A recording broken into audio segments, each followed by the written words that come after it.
because the screen will be here.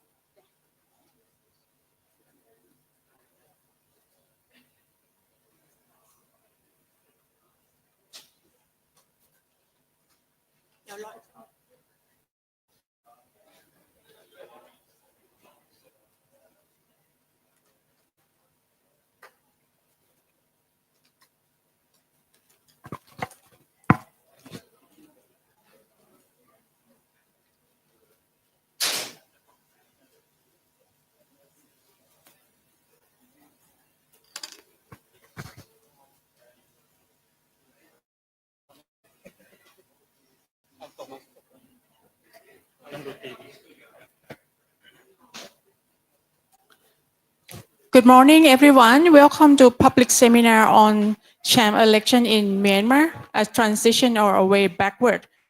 Today we have the event at the Faculty of Social Science, Chiang Mai University at the 4th floor, operation room. This seminar is hosted by Burma Concern and RCSD. And now our speakers are ready. Unfortunately, for the beginning, for the introduction opening speech by Ajaan Chayan Vaddhanaphuti, today he is not available. So we will start from the seminar by the speakers. I would like to invite Ajaan Sirada Kemanitha Thai from Faculty of Political Science and Public Administration, Chiang Mai University for moderator. Thank you so much. Hello, Swadika. Good morning, everybody, and Mingla Bashin. So today, it's a very good day for us to have a very distinguished speakers with us, 3 of them. So 2 on site, Khin Ohnmar, also Mr. Htin, and online, Ajaan Lalitta Hanwong. Yeah, so today, we're going to talk about the Junta control election or Sham election that will be held in December for the first phase, and the second phase sorry. Okay, this one is better. Good morning again, and Swadika Mingalabashin. I will introduce myself again. My name is Sirada Kemanitha Thai. I'm a lecturer at Faculty of Political Science and Public Administration, Chiang Mai University.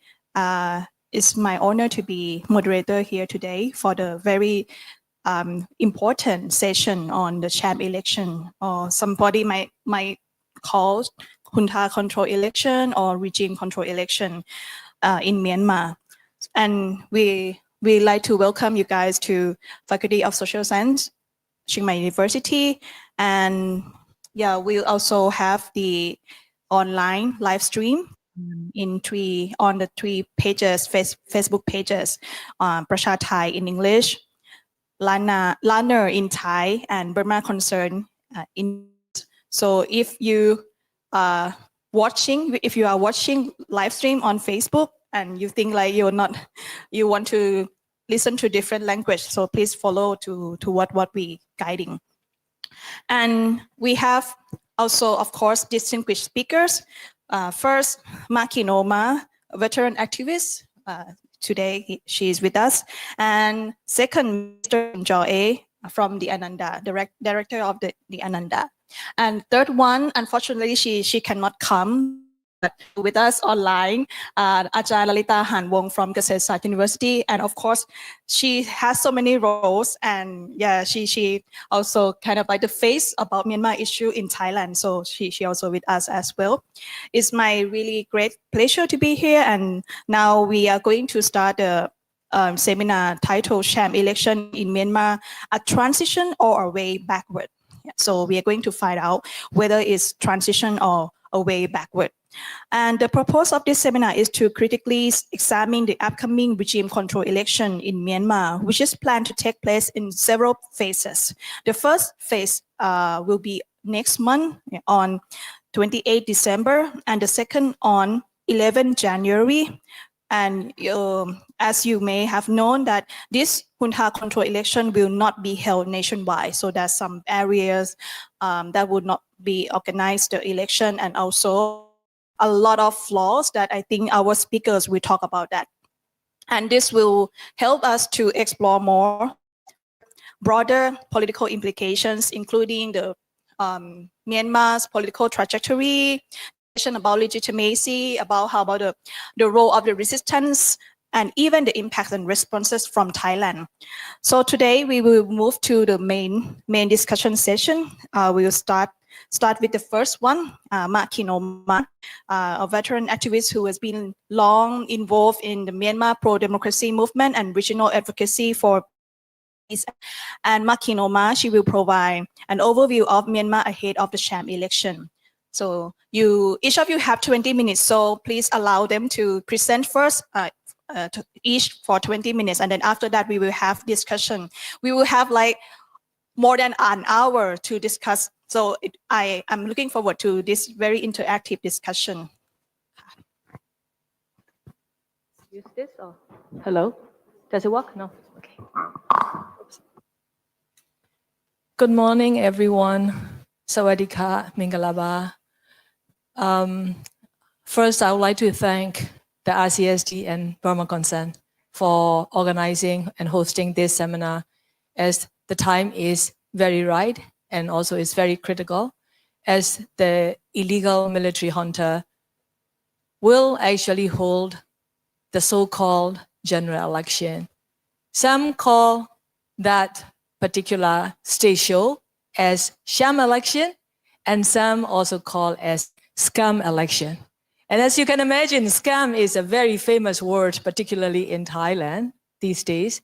So Scam Election is also a term that has been used among many of the Myanmar people, as well as those who follow the Myanmar situation. This particular plan is now coming in the very time, in the very moment when the military junta has lost significant territorial and administrative control over Myanmar.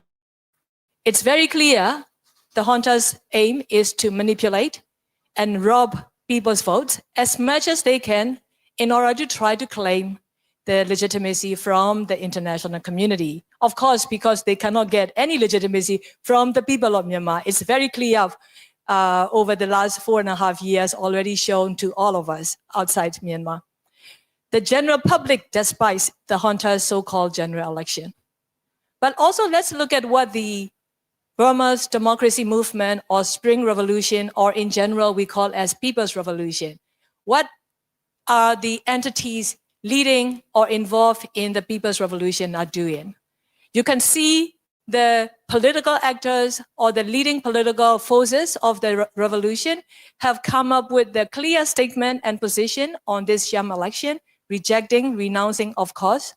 But also the civil society has come to be very active, raising awareness, not only for the Myanmar general public, but also to the international community, doing lots of advocacy and also documenting the so-called election-related human rights violations and violence that's happening in the last 2 months in particular.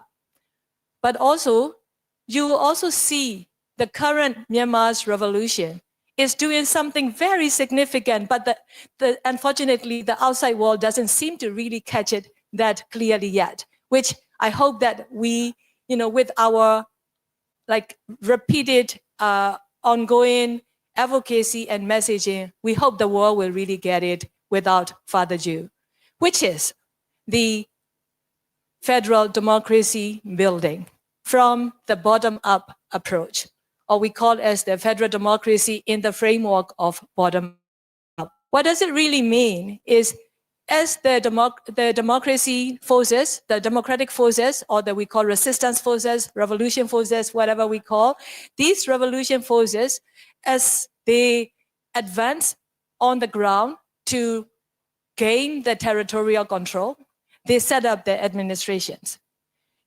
They set up the administrations involved by the ordinary people, grassroots people, community leaders, women and youth. They also set up the judiciary. They also set up the public services, health and education.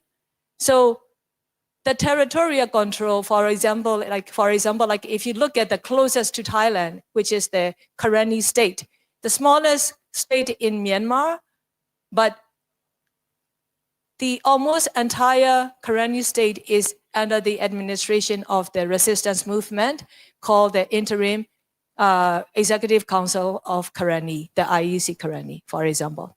So this is what the movement is doing. I'm not going to go into detail, of course, but what I would like to also update to you is with regards to this upcoming Sham election, the public not only despises, but the civil society and especially the young activists, they have already taken up on the ground, showing their rejection of this election by holding demonstrations, protests, for example.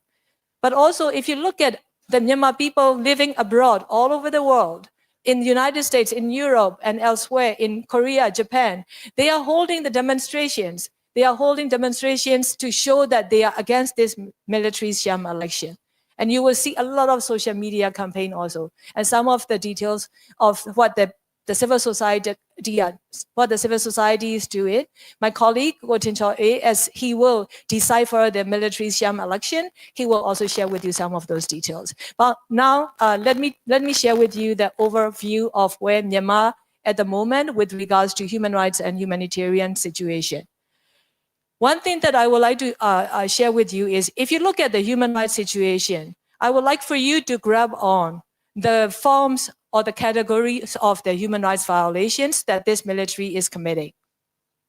That is this heavy surveillance over the citizens who live in the area under the military's control at this moment. We have many areas that are resistance controlled. So the civilians in those areas don't have to worry about the surveillance from the online. But the situation for them is there is internet cut by the junta. Yeah. But also there is this ongoing arrest and imprisonment, torture, ill treatment, including rape and sexual violence, sexual assaults in the prisons and also in interrogation centers. There is forced conscription. I'll tell you a bit more detail later. But one particular collective punishment that military is doing is it's very severe that reach to the crimes against humanity and war crimes. That includes burning and destruction of villages and towns, ground artillery attacks, and the aerial bombings.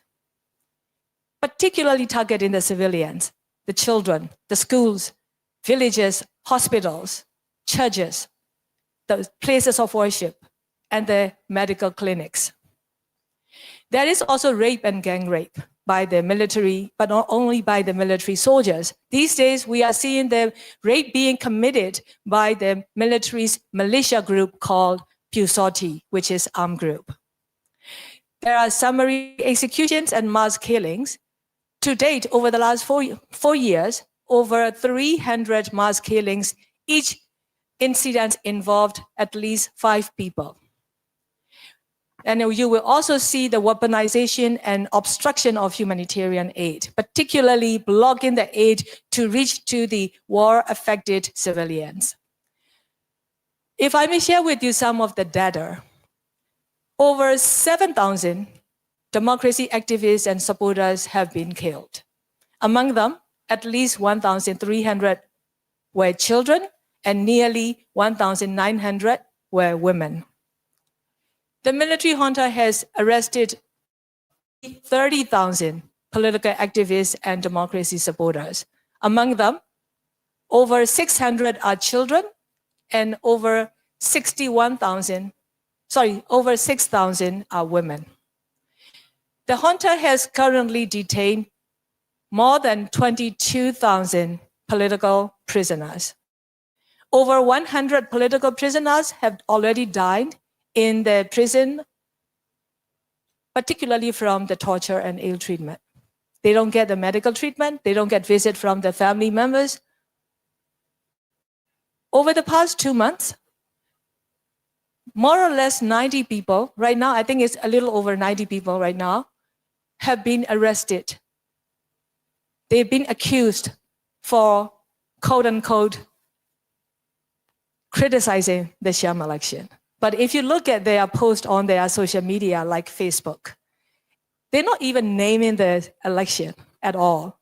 They're just writing indirectly, or they are liking the other people's post. And only because of that, these people have been arrested. And there are a very severe punishment, a set of election law, which I'm sure my colleague Htin will explain to you later.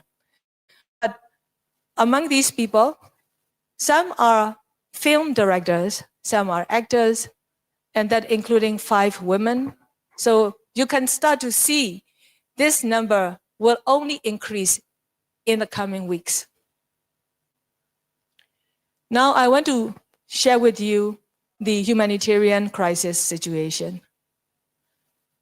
The main cause of the humanitarian crisis comes from the military's daily airstrikes. The airstrikes has become far more intensified or increased since Myanmar faced this devastating earthquake in March. It's very ironic, isn't it? Because a country that was hit by a devastating earthquake of 7.7 magnitude, the military junta start even bombing in the same time of the earthquake. And from that on, the earthquake count even increased until today. Because of those severe violence, we are seeing nearly 4 million internally displaced. If you really look at the UN data, they use over 3.5 million. But people like us use nearly 4 million because UN data is always understated. The real data on the ground is much higher. And those 4 million, nearly 4 million internally displaced people who had to flee from their home, village, and all, moving and being mobile in the jungles in different areas with the temporary makeshifts. They have no humanitarian assistance from the UN agencies or international agencies. It's very simple because the military junta block the aid. They don't give the access to the UN agencies or international agencies. So we have seen this humanitarian crisis further intensified. I want to move on to the children's situation. As I was telling you, about 1,300 children have been killed since 2021. But the airstrikes are deliberately targeted to the children as well. Based on the evidence on the ground, we now come to conclude the airstrikes are also particularly targeting the young children who are the school, who are actually studying in the school. The schools are being bombed. And rape and sexual violence has increased, even to the gang rape. Gang rape has increased over the last few months, particularly also committed by the militia group of the Myanmar military junta. You have to also understand the Myanmar military is blacklisted by the United Nations for using sexual violence and rape in their military operations against anyone who is opposing them. So that's been since 2018, when the military raped a number of Rohingya women during their genocidal campaign in 2017. The last point is the forced conscription. As I was telling you, the military has lost significant territorial control, yeah? But not only that, they lost a significant number of manpower. Many of the military soldiers and also the officer levels have joined the People's Revolution, but also many died in the battlefield in the fighting against the resistance. So the military cannot recruit any more new recruits since 2021. Also because the central Myanmar, which is the stronghold for the military, particularly in their recruitment, the whole central Myanmar is against them. The whole central Myanmar is in revolution against this Myanmar military. So nobody is joining them, yeah? But they are losing so many people. So because of that, what the military did since last year, February, they enacted illegally the conscription law. This forced conscription has already recruited tens of thousands. And those young people, including those who've been deported from Malaysia, Those young people have been sent straight to the army camps where they had to take training for in a short time, being sent to the front line, where they are even used as human shields. They had to walk in front of the military soldiers. Of course, wearing the military uniform, when they encounter with the resistance forces, what will the resistance do? They are wearing the military uniform. So many of the new recruit, they actually raise their hand, raise their arms, or even raise their white flag and surrender to the resistance movement where the resistance forces give them protection. Yeah. So in conclusion, what I would like to say is that in the coming weeks, we're going to see more and more violence by this Myanmar military. Many young people leaving the country or fleeing the country from this forced conscription every day by all means possible. All means possible. We need your support and your attention to the Myanmar people situation more than ever before. As the military will step up and hold this so-called election, no matter what, no matter how flawed and how it lacks the legitimacy and legality, they will still do it because that's the only way for them to claim to the world that they are quote-unquote elected entity of Myanmar state. So with that, I will actually end my talk here and pass on to my colleague, where you will hear more as he will decipher this military sham election. Thank you very much for your attention.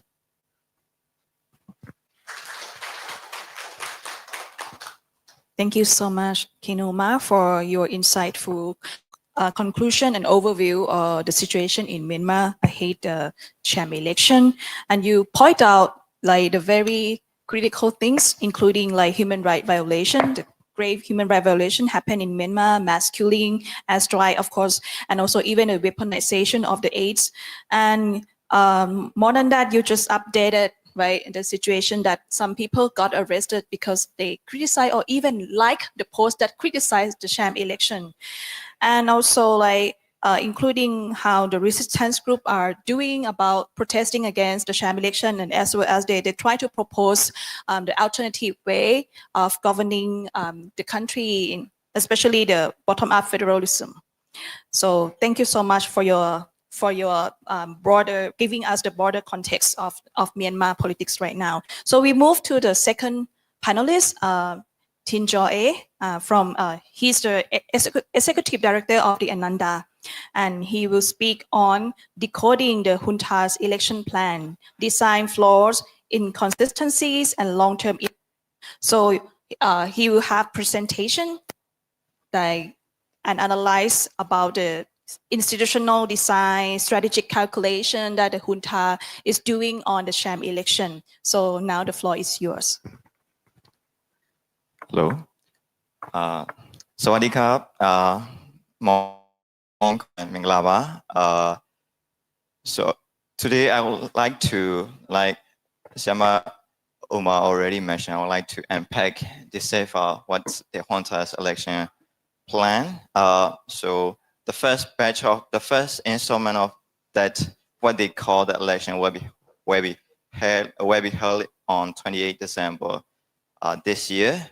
Make no mistake, it's not a democratic election. I wouldn't even call it an election. It's just not an election. It's a carefully orchestrated sham election designed to legitimize the military rule, systematically excluding millions of people, millions of votes, millions of people's voice. So I call it this election plan design wise. It's a sham by design, and also if you look into the implementation, administration of the election, so you will see a lot of arbitrary elements. So the junta is arbitrarily imposing the repressive law even against the political parties that are supporting the military junta. So I would like to look more detail into the junta's election plan and where they are trying to rig, and then what are the long-term impacts that this election would have for the people of Myanmar, for the democratic prospects, for the democratic institution of the country. So next slide, please. So when we talk about rigging the election, so rigging the elections happened way before the election day, way months before the election day, even years before the election days. So the first thing the dictators usually use the election as a toolbox, as an exit strategies, and then they try to use every way to rig an election. So the first tool they goes to when they are trying to rig is gerrymandering. So they try to redraw the constituency maps. So this time the junta completely redraw the constituency maps of the election. So completely different to 2010, completely different to 2015, completely different to 2020 elections. So redrawing the maps, why do they have to redraw the constituency maps? What are the reasons? So they don't have to care who wins the election, because the parties that are participating in this election are the parties backed by the junta, also the supporter of the military junta. So why do they have to care to gerrymander the constituency boundary? So the only reason, the only explanation is that they can't hold the election in across the country and around the nation. They can't hold the election nationwide. So they have to use gerrymandering to miss the areas that they can hold the election, and then miss the area they can't hold the election, combine them into a constituency so that they can say to the world that they host the election in this constituency, and then they elect the members of parliament. So the impact would be like disenfranchising millions of people in this constituency, and then while failing the seats of the parliament, So they will sporadically host the election across the country, and then they will fill the seats of the parliament. So after holding the election on the first phase on 28 December in less than 1/3 of the country, so that would be the situation of the proposition of the parliament, the upper house and lower house. Next slide, please. So after holding only less than 1/3 of the country in the first phase, they can fill 48% of the lower house, and they can fill up to 90% of the upper house. So that's really upset situation. So just by holding the election in less than 1/3 of the country.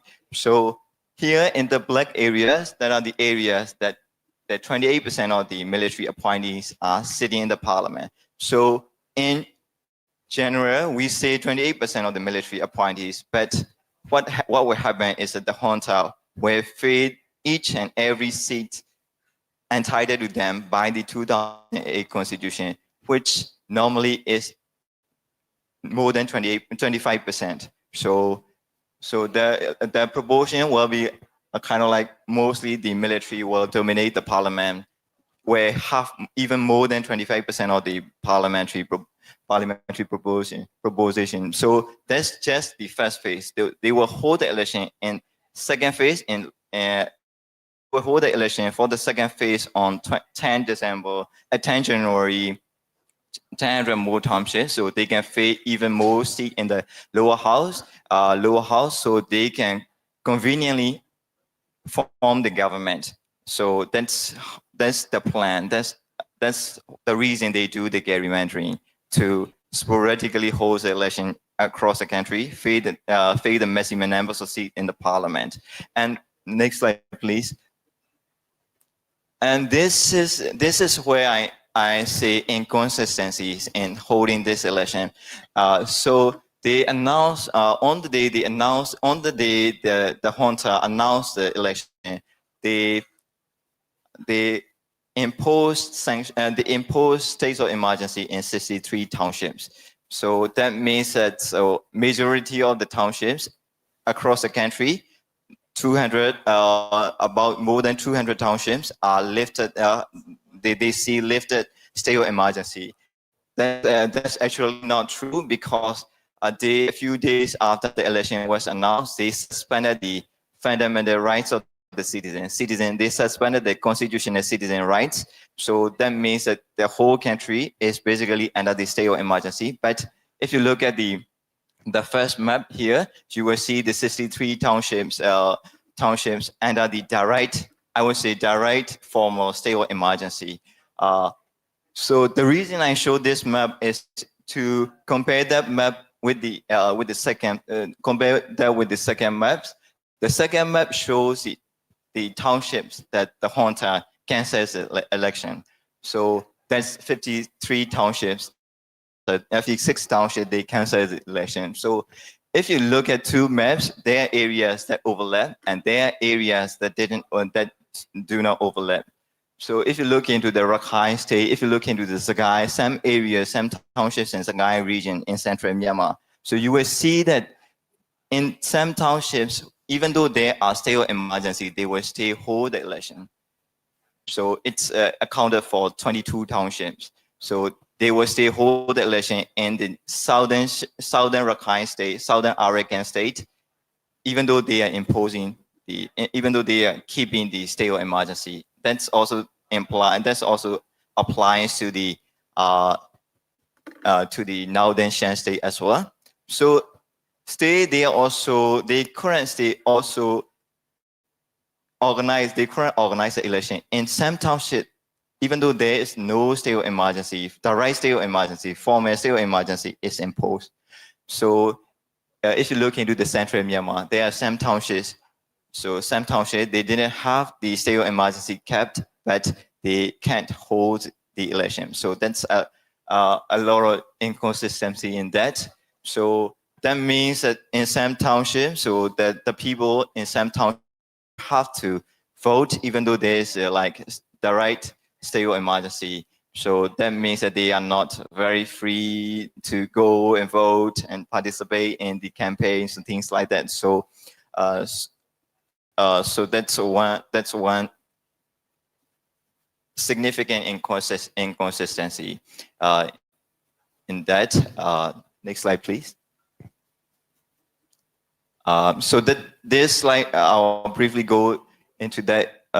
So this slide shows the areas where the junta is losing the control, and also there are like active fightings in some areas. So it shows a lot of countries, the majority of the country are witnessing the active fighting, active conflict, and also even the areas controlled by the pro-democracy forces.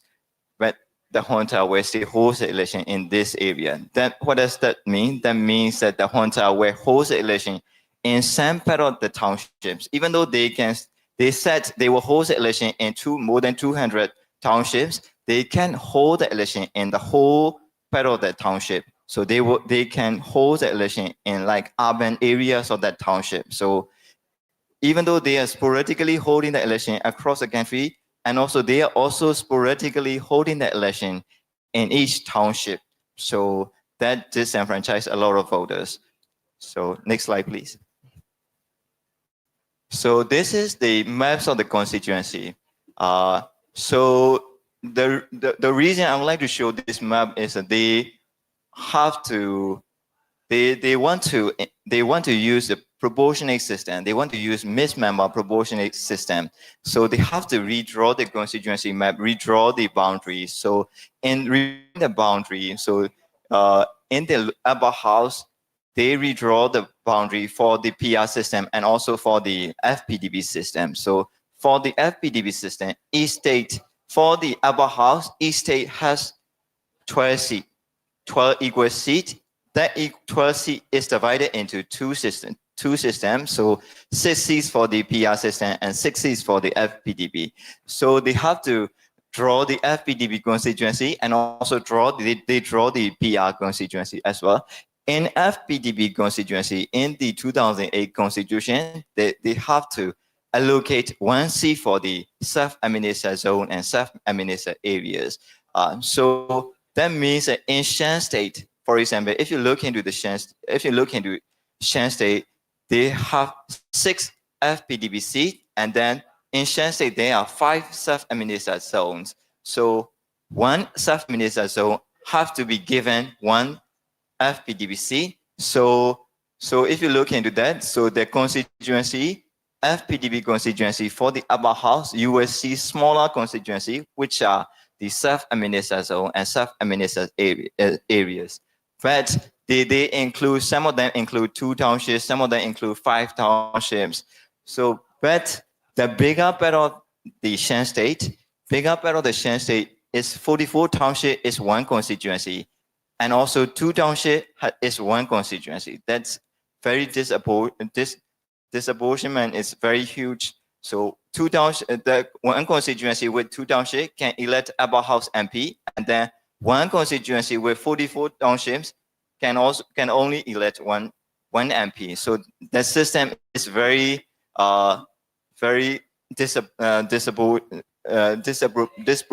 disproportionate.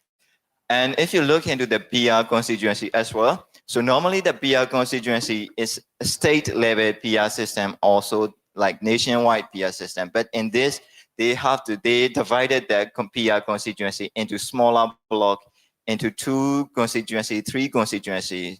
So they only keep the state level PR constituency in 5 states, Korean, Chiang, more smaller states and smaller regions. They keep like state level PR system. So that's also have another implication. So I will go to the ballot system.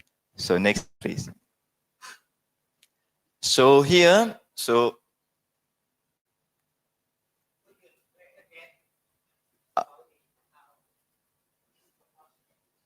okay.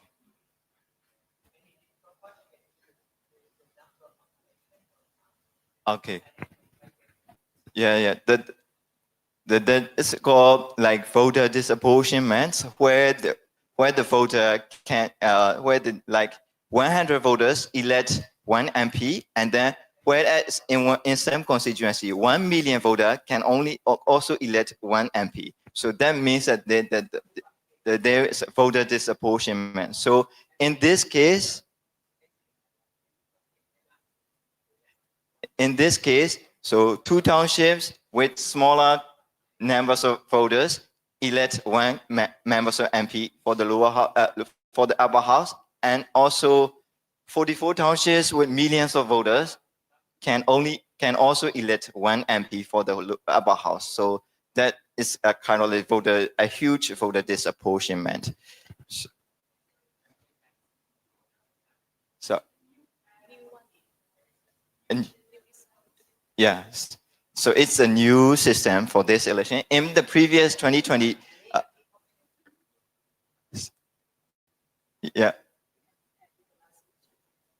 so in the previous election, so the states are divided by the population into 12.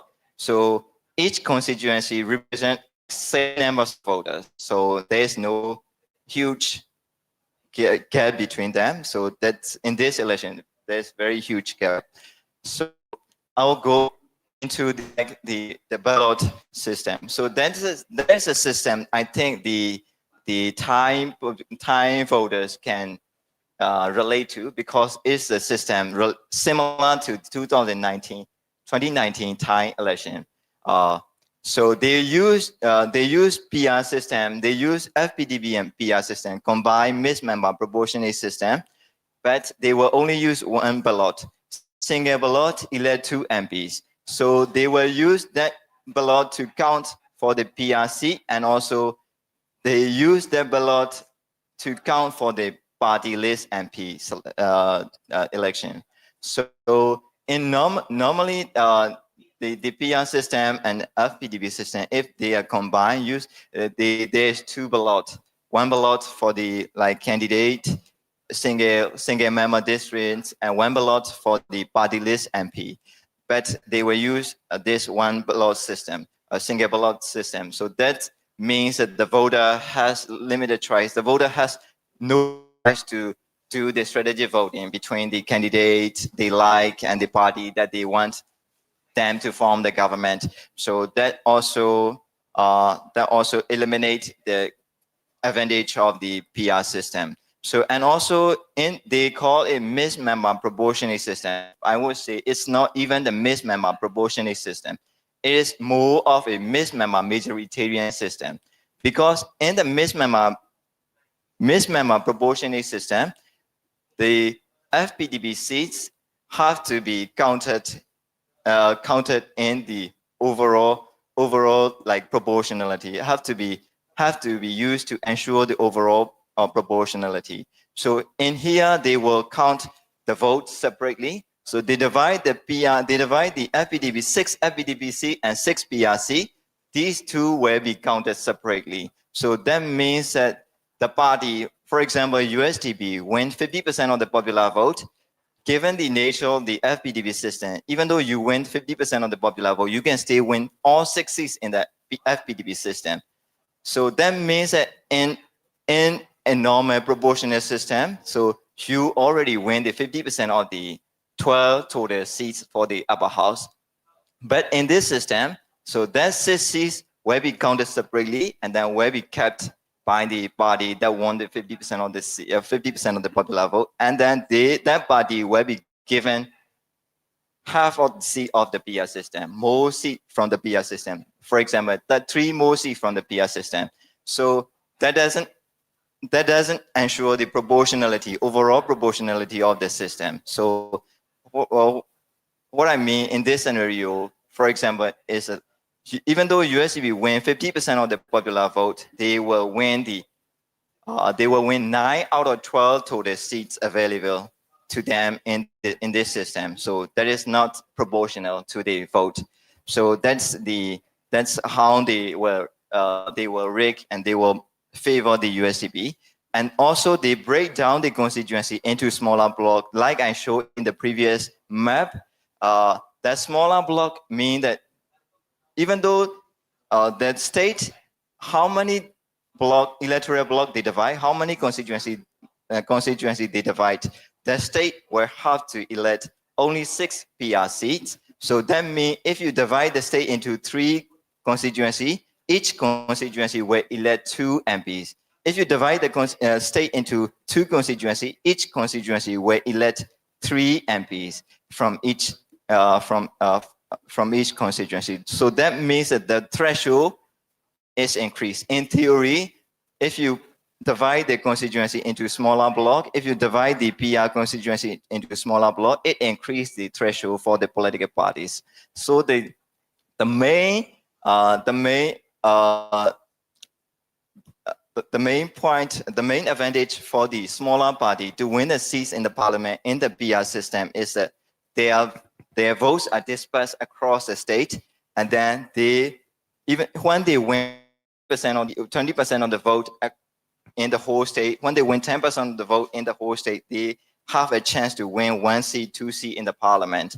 But in this, they break down the constituency into smaller blocks. The threshold get higher, and the smaller party might not have the consolidated constituency block, so they have the limited chance to win the seats in the parliament. So that also eliminates another advantage of the PR system for the smaller party. So this system will only favor the military-backed USDP majoritarian party. When they are rigging at the election, when they are faking the election, they are even faking the system as well. So they set by name, they set mixed member proportionate system, but actually it is mixed member majoritarian system, not ensuring the proportionality.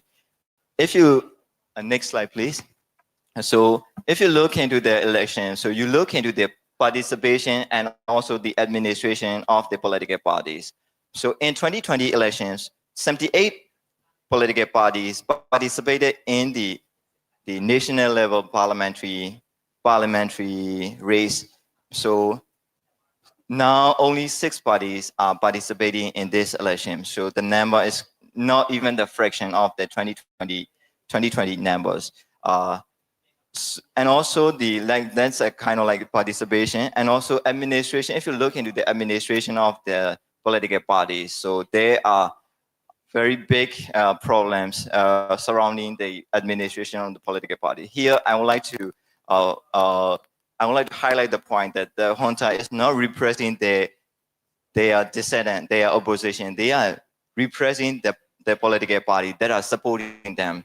So here, this political bodies, 6 political parties are more or less linked to the military regime, and then they, before the elections, before the campaign started, they disqualifying one political party called National Democratic Force on the ground that they couldn't collect the numbers of members needed to participate in the election. So, that party said that's not true.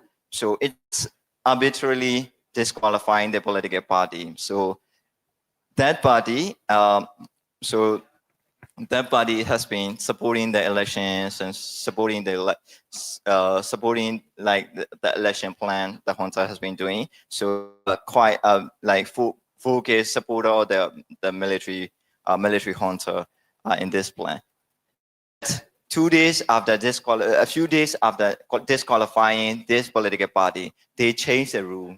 So that shows how much they are arbitrarily imposing the rule. They targeted that party to disqualify him. So because they feel like they can be a threat to their party, the military-backed party. And also another party. So here you will see the second party, People's Pioneer Party, which is led by the chairperson of that party is the former cabinet member of the military government, military regime, military junta cabinet. So she was disqualified on the ground that she has unsettled debt.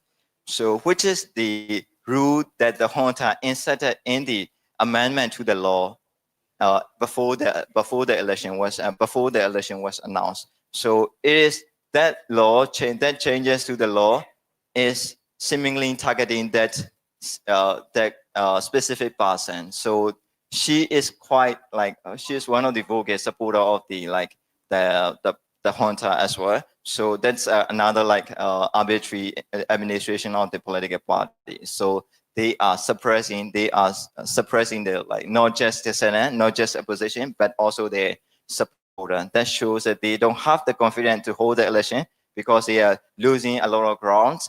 They are losing a lot of credibility, and then they don't trust anyone who are even on their side. And the next slide, please, which is the last one.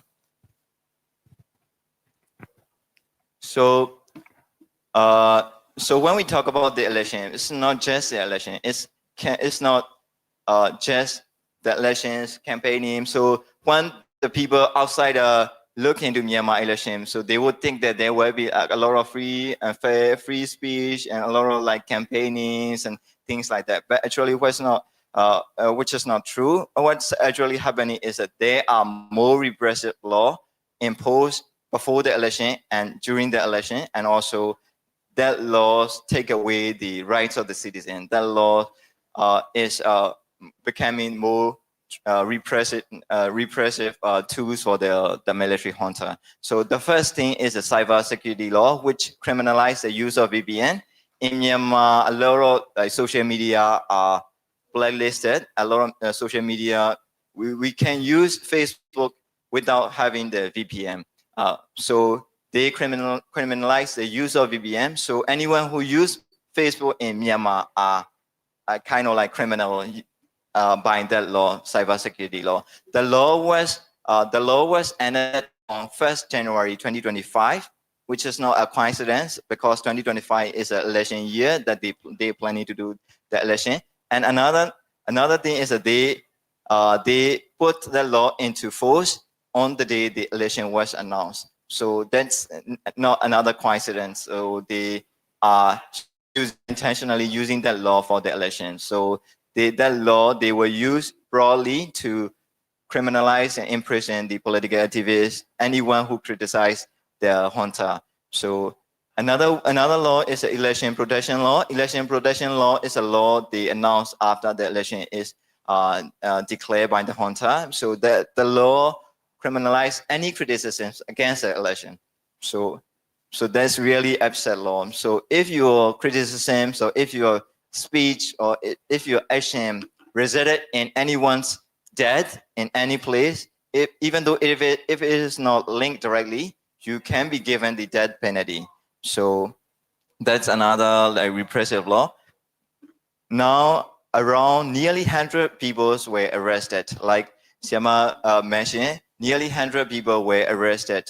Not even the activists, just the normal civilians were arrested for using that law. So one of the film director, one of the movie director who is arrested is because he is giving the reaction to a Facebook post criticizing the election. So just by pressing the haha or just by pressing left react in Facebook can result in your imprisonment. So that's a really upset law. Another law is the Citizen Privacy, Safety and Security Law, which is a suspension of the law. So the law has certain clauses that guarantee the fundamental rights of the citizen, like you have has the right not to be arrested without any warrant, or not to be detained without any warrant for more than 20 years, or not to be followed by the military surveillance, or not to be tapped and not to be intercepted by the government or things like that. These fundamental rights are like dissolved, suspended using the law amendment. So that will be using the law. So this law a lot in this period. So currently, I would say we will see more and more of arrests using this law and more imprisonment with the use of this law. So what will happen after the election is that there will be the junta having no confidence, having no credibility, having no trust in anyone, even though the ones that they support. So there will be violence after the election. So that will create even more humanitarian crisis across the border with Myanmar, Thai. So there will be the people, especially the younger people inside the country, will have to flee the country because there will be more repressive laws imposed on them. So there will be more conflicts and violence in central Myanmar. So that will be the election will not be an exit. There will be like escalation of the violence, escalation of the repression for the people of Myanmar. So that's why we have to reject the election unequivocally. And also in terms of the long-term impact, the system, like I mentioned before, the system is really rigged, very irregular system they are trying to impose. So that will not be, that system will not survive the democratic practices, any democratic principle. So that will not be the solution for the long-term democratic problems of the country. So we have to unequivocally stand against this sham election practice, sham election exercise, and reject that election. So I will wrap my discussion here.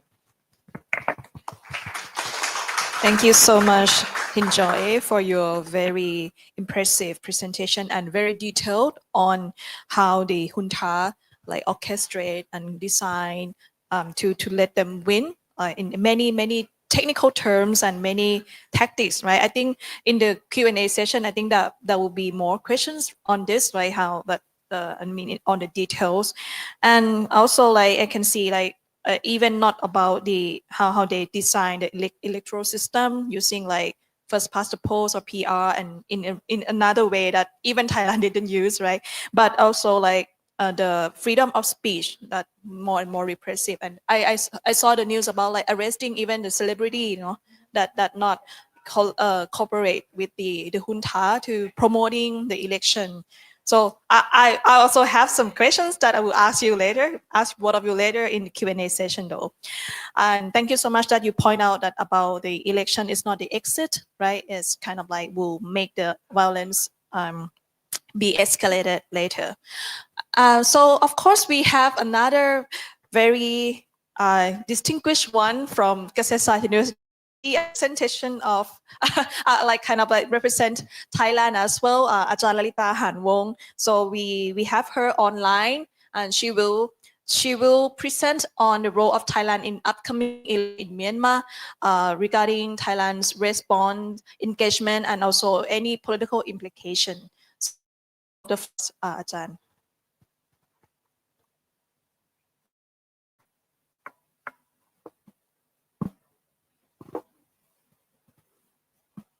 อาจารย์ your microphone เปิดแล้วค่ะ it's the sound system here sorry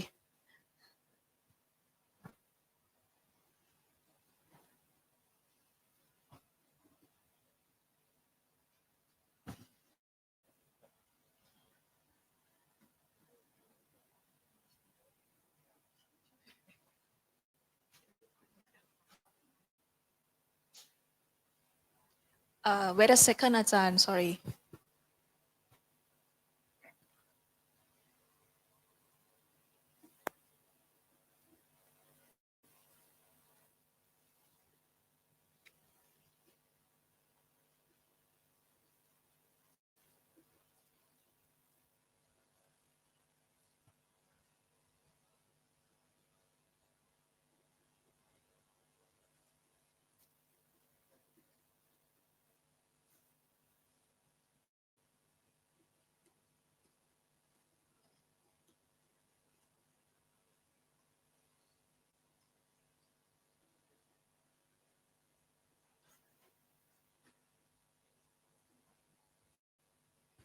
sorry no we waiting for preparing the system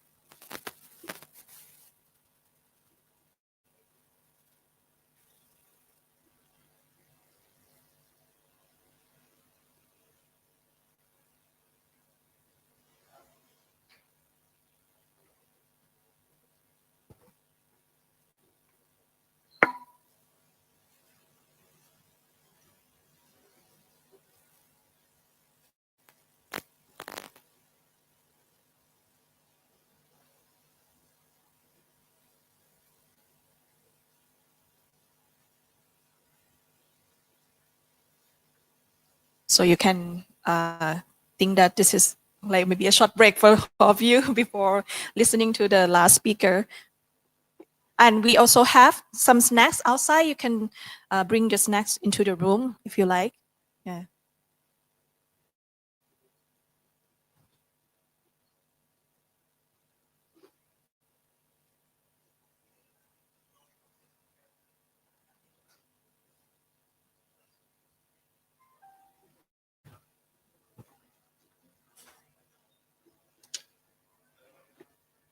Yes, for those who are online with us, we now live streaming on the about the public seminar titled Sham Election in Myanmar, Transition or a Way Backward.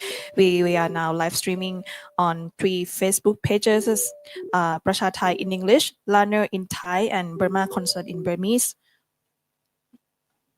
So we are now trying to solve the technical problem, so please wait a little bit.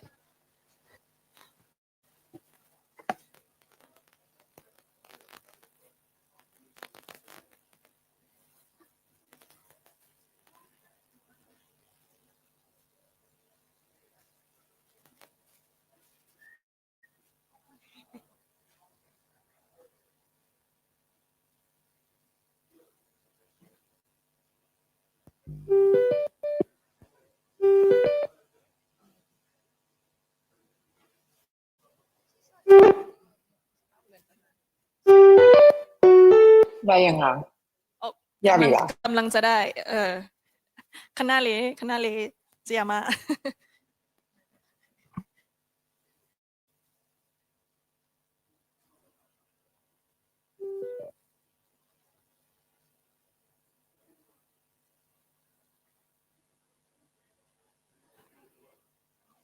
sorry เนอะเสียมา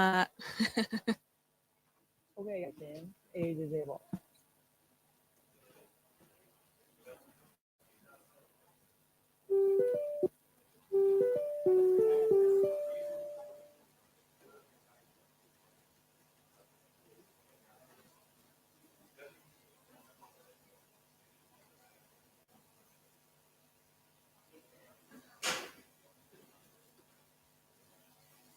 โ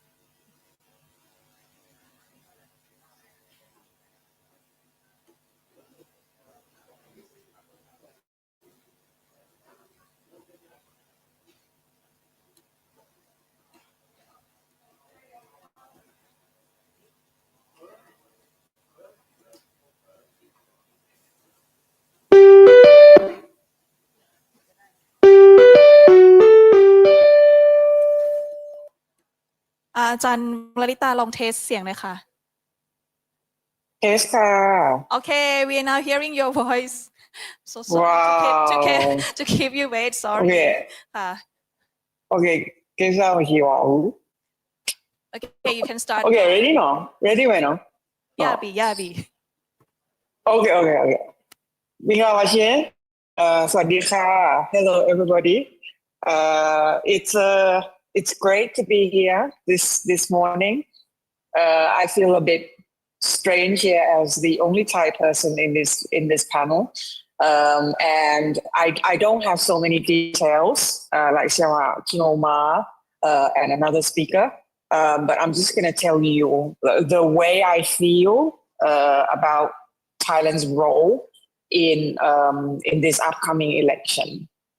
Now, as a Thai person who's interested about Myanmar, as a Thai person who has been involved directly or indirectly in security in terms of NGOs and other agencies here and there. I don't know. I don't really know how much I can say, and I do not represent the government whatsoever. Everything that I'm going to say is entirely my observation. There are some gossips that I will probably tell you, and there are some insightful opinions that I will be giving you. So let's get started. I only have a few pages of PowerPoint, and it's going to be a lot of things that I'll be saying. You already know. Some of them are probably in your mind, but you're just not certain if this is what it is exactly. But I'll give you a reassurance that Thailand has no clear plan or no clear policy about Myanmar yet. And I've been talking to so many people, government officials, the top military leaders in this country. And one thing that I can honestly tell you is that Thailand does not have any clear-cut strategy on Myanmar yet.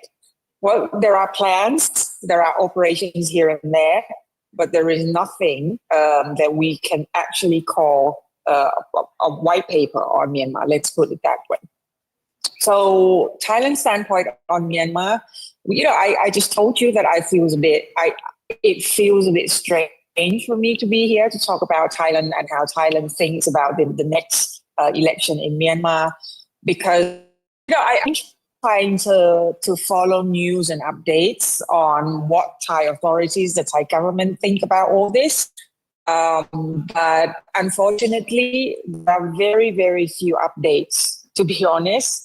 So I'm just going to tell you what I know. If you want, if you have questions in mind, you can ask me towards the end of the session. But once again, I apologize that I'm not in Chiang Mai in person, and I may have to leave the session a bit early because I will have to travel to Hua Hin after this. Now, once again, we already know, everybody in this room knows, people at home, we all know that Thailand and Myanmar have a very, very long border. And this border has always been very sophisticated, complicated in its own way. 2,401 kilometers of shared border. But what I'm worried really, we have a big thing with Cambodia at the moment. But, there's a lot of problems in terms of delimitation and demarcation between Thailand and Cambodia, right? But with Cambodia, Thailand has been successful implementing some sort of mapping, using mapping technologies to, basically to demarcate. But with Myanmar, there is no such process. And we do not have any clear-cut demarcation between Myanmar and Thailand. And I think in the future, the way I see it, for example, if one day there is somebody who says, this area, there are some Myanmar villages in this area, but these areas should belong to Thailand, things like that, you know. There might be some sort of a conflict here and there. Okay, this is not really the crux of everything today, so I'm going to skip it. But what I want to say first and foremost is the border between Thailand and Myanmar is very, very long. It's almost as long as the China-Myanmar border. Okay, but in my opinion, this is one of the most sophisticated borders in the world because it's not controlled directly by the Myanmar military junta. It's not controlled straightforwardly by the so-called state or the hegemonic state. It's controlled by so many stakeholders. It's controlled by non-state actors. And this is why the Myanmar border is very, very complicated. You know, even within EAO, Ethnic Armed Organization, they have different networks and they have different groups of people who control their own territories. I've been to some of these territories before, and I can assure you that one of the biggest problems that Myanmar is facing and will be facing it's what I call this extremely fractured society, even within one ethnic group. Coming back to Thailand, how do I see it as Thailand's standpoint on Myanmar in general, not just the election? Number one, I think Thailand doesn't really have a clear-cut strategy or policy on Myanmar. Right now, you can argue that all the resources, all the brains have been used on the Cambodian front.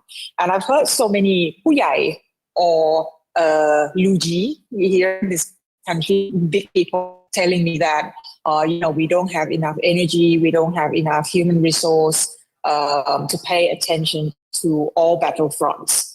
You know, so right now everybody is focusing on Cambodia. Everybody is obsessed about Cambodia. The public has been very upset about what's going on in Cambodia, the border area between Thailand and Cambodia.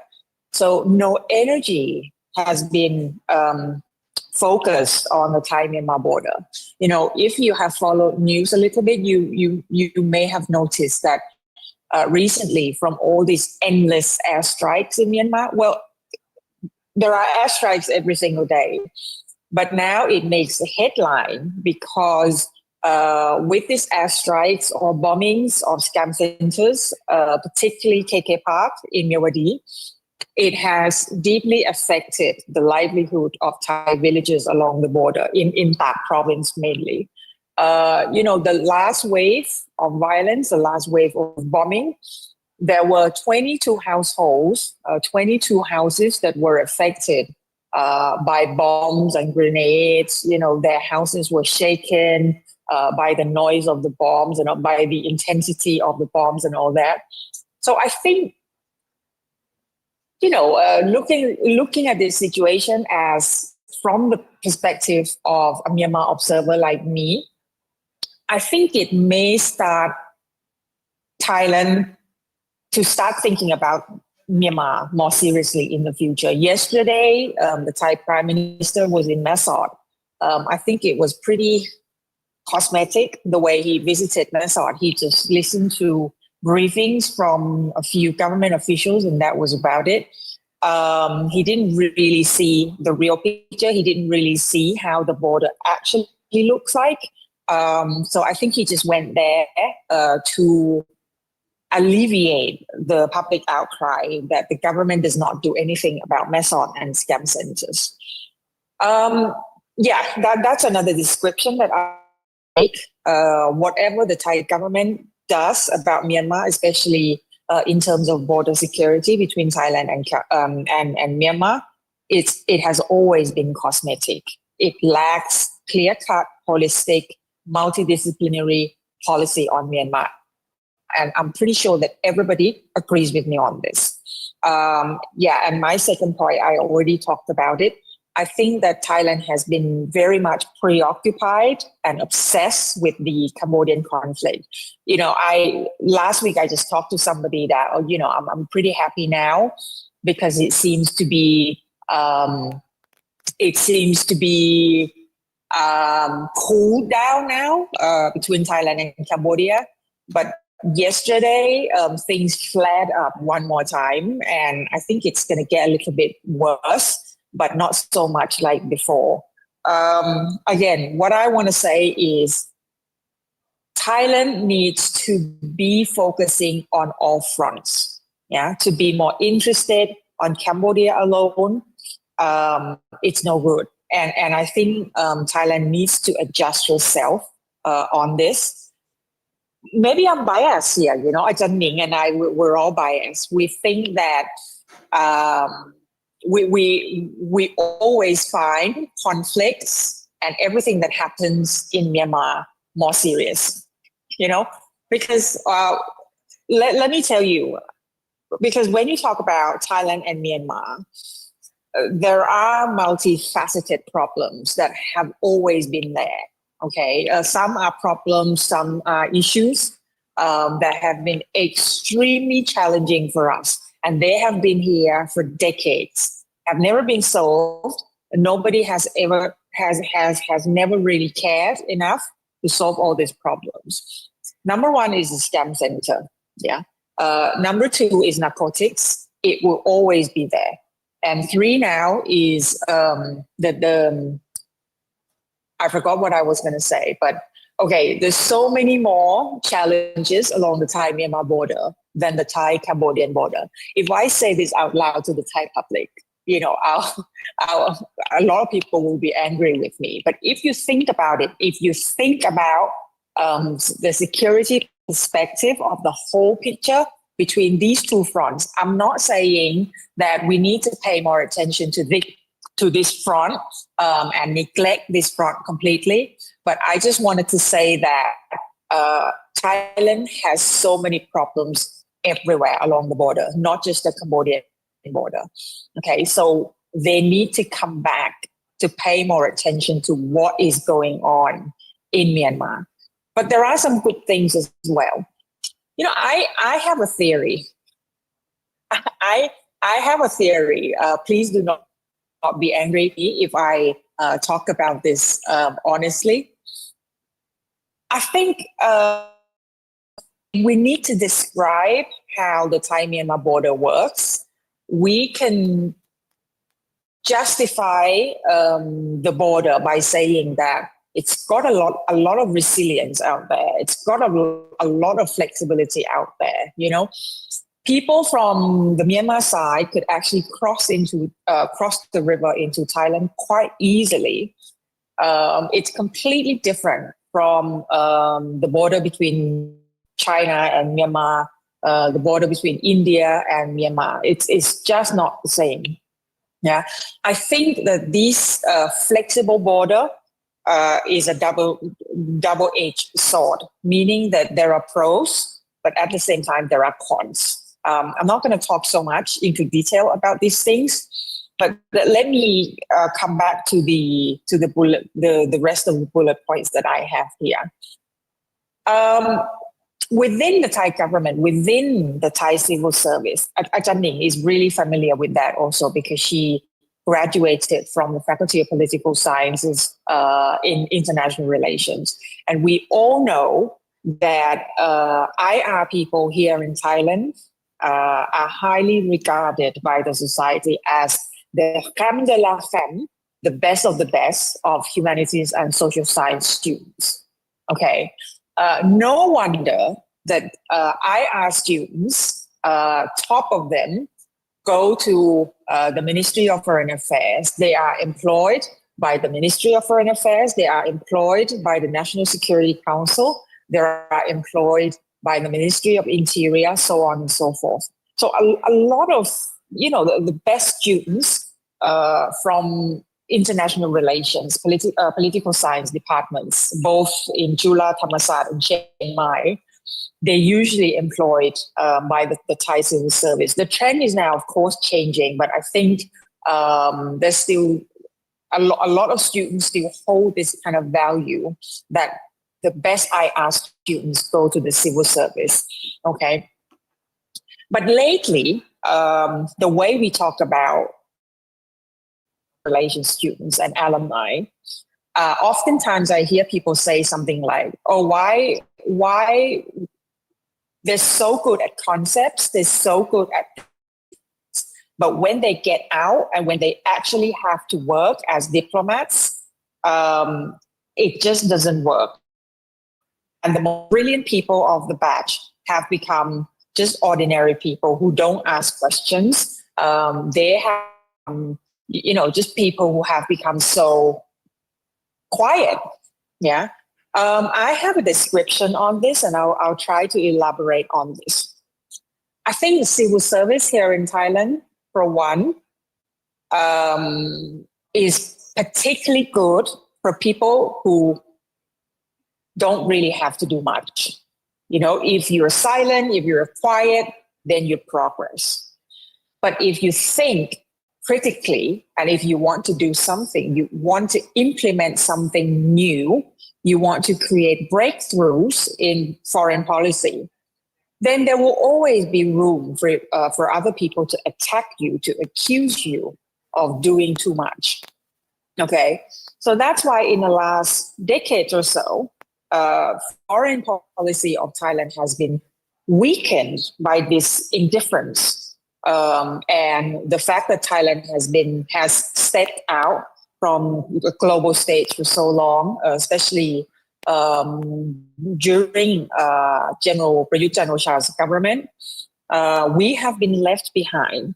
But okay, one thing I really, really want to tell you is, for me, you cannot separate foreign policy from security policy or even military policy. But when we talk about all these policies, foreign policy belongs to all these diplomats from the Ministry of Foreign Affairs. Security policy, it may belong to people from the National Security Council. For me, it's not true.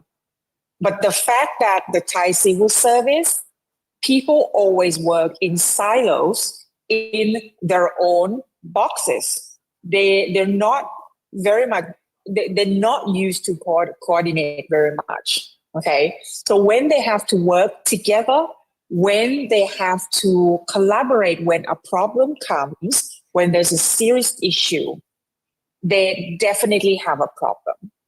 I think one of the most challenging things that Thailand has ever faced in the last 5 or 6 years is the scam center. And this is the greatest taste of collaboration, of efficient collaboration between all state agencies here in Thailand. But as you can see from the news, from the media, that they haven't really successfully worked together. Okay, my last point, PowerPoint, for this page, for this slide. Every time I appear on the media, or sometimes I appear on a webinar like this, particularly with the Myanmar audience or international audience. And when I say, you know what, Thailand is still holding this principle of the G2G approach, meaning that whatever happens in Myanmar, it's always Naypyidaw that they want to talk to. And people would get frustrated. They would raise their eyebrows and they would ask me, why would they find having this relationship with Naypyidaw so precious and so valuable for them? I say, listen, Myanmar at the end of the day is the most immediate neighbor with Thailand. Okay, for me, it's always Myanmar that is the most immediate neighbor of Thailand. Okay, it's the kind of neighbor that doesn't really give us direct problems, not like Cambodia. Okay, but at the same time, a lot of things, a lot of developments that happen in Myanmar have always affected Thailand. I mean, my colleagues and I, we just issued a report on Myanmar migration into Thailand, and the research grant was actually given by the Royal Thai Armed Forces. Yeah, it started with a very simple question: how many Myanmar migrant workers, illegal or legal, are here in Thailand? And the team, excellent team, led by Kun Siwawong and Kun Mik, and IOM as well, they estimate that there should be around 6 to 7 million Myanmar migrant workers, or even not migrant workers, here in Thailand. Look, this is 10% of our entire population here in Thailand. This is a very, very big thing. Yeah. So whatever happens in Myanmar, let's say there are atrocities in Myanmar, there's violence in Myanmar, people will eventually find, we're all human. People will always find the safest place for them and their children and their family. Okay. And luckily, I'm not saying that Thailand is perfect. Even for us, Ajaan Ning and I, we always find it a little bit meh at times. But at the end of the day, there are, certain systems that allow people to live here, not entirely freely, but to be able to survive. Okay. And this is how it all happens. But at the same time, talking about the Thai government, they still stick with the G2G approach. Sometimes I get super frustrated about this. Let's say we now have a big problem with the rivers in the north, the Kok Roksai rivers, right? Which are now contaminated with arsenic coming from the unregulated mining in UW controlled areas in southern Shan state. Now, this is very complicated. If I have to explain this issue to a global, an environmentalist, somebody from somewhere, let's say from India, let's say from Brazil, they would not really understand how many people, how many stakeholders are here. So the unregulated mining is by Chinese. It's in Wa control areas within Shan State, and Shan States are within Myanmar. It gives us a lot of headaches. But when this problem arose, the only way that the Thai government could think of is to send letters to the sorry, Naypyidaw Ajaan, government. you have less than 3 minutes to finish. Okay. I don't have so many things to say. Okay. Bottom line is it's always been the G2G government. It's always the G2G relationship. Now, there are many problems that I would like to present to you. Maybe we can elaborate on this. I think in the eyes of Thailand, the opposition, the resistance is pretty weak. Yeah, we can talk about NUG, NUCC, so on and so forth. And a lot of them are here in Thailand. I have been asking so many people, and it's always the same question of, we have never really been approached by NUG and the resistance. Within EAOs and EAOs, they're also extremely fractured. And also, one thing that always perplexes me is violence in Myanmar is intense. Yeah, people die every single day, women and children, but the international community remains silent on this. Thailand has a lot of dilemmas with Myanmar. I can elaborate later if you want. Solution, I think that what Thailand should gear towards from Myanmar is, I seriously think that there must be a special envoy for Myanmar. Okay, and I think that eventually somebody needs to be a host, whether or not it's a Thai MOFA, whether or not a National Security Council, whether or not it's an ad hoc committee. to finally have a serious inclusive Myanmar policy. And myself, I believe in the system of federalism, but I still don't see that Thailand is buying this concept. And I can talk more and more about ASEAN's approach on Myanmar. I think the move from ASEAN not to send their observers to the Sham election at the end of this year and the beginning of next year is a very good move indeed. And it's just the beginning for ASEAN's more inclusive policy on Myanmar. And I just have the last picture of, I wanted to say a little bit more about this. You can have a look that there are different identities here. There are some military, paramilitary ranges, and there is a regular soldier here. When IDPs fled Myanmar into Thailand, they were put in temporary shelters, right? When violence dies down, then they go back to where they belong in their homeland. What I wanted to say by showing you this picture is because of resilience, because of flexibility, that allows people to move, well, I wouldn't say freely, but more or less freely between Thailand and Myanmar. But I'm not so sure what's going to happen in the near future, because at the end of the day, when we talk about the relationship between Thailand and somebody else, especially our neighboring countries, we always talk about the stability of the Thai government, which for me is still at stake. And anything at all could happen at this very moment. Thank you. Thank you, Ajaan, for your presentation. Ajaan, what Did time? I take you too have long? Yeah, it's the right timing, Ajaan. But what time you have to leave, Ajaan?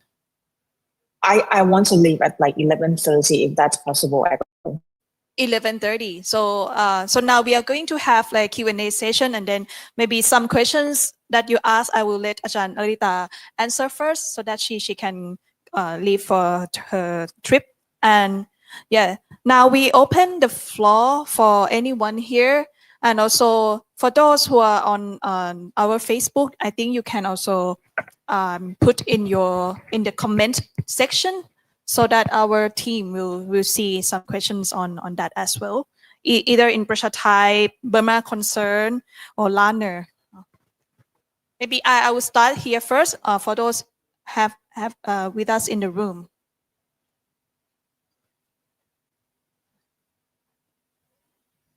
Anyone here? I have a quick question to the last panelist, Ajaan.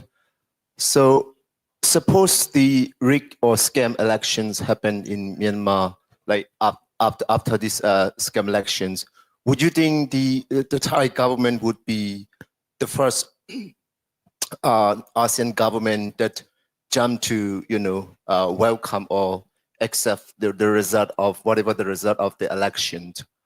Thank you. Yeah, can I just let Ajaan Lalitta answer this first? I don't think so. I don't think that the Thai government, especially the Thai MOFA under His Excellency Sihasak, I don't think that they would do that. I think that ASEAN and Thailand have come to a point, to a conclusion where there won't be any formal endorsement of this election. And the fact that ASEAN will not send any observer to the Sham election, I don't think that Thailand could break, the consensus of this ASEAN way not to endorse the election. So yeah, my conclusion here is very simple. I don't think that the Thai government would do that. Okay, thank you. And you have other questions from the floor?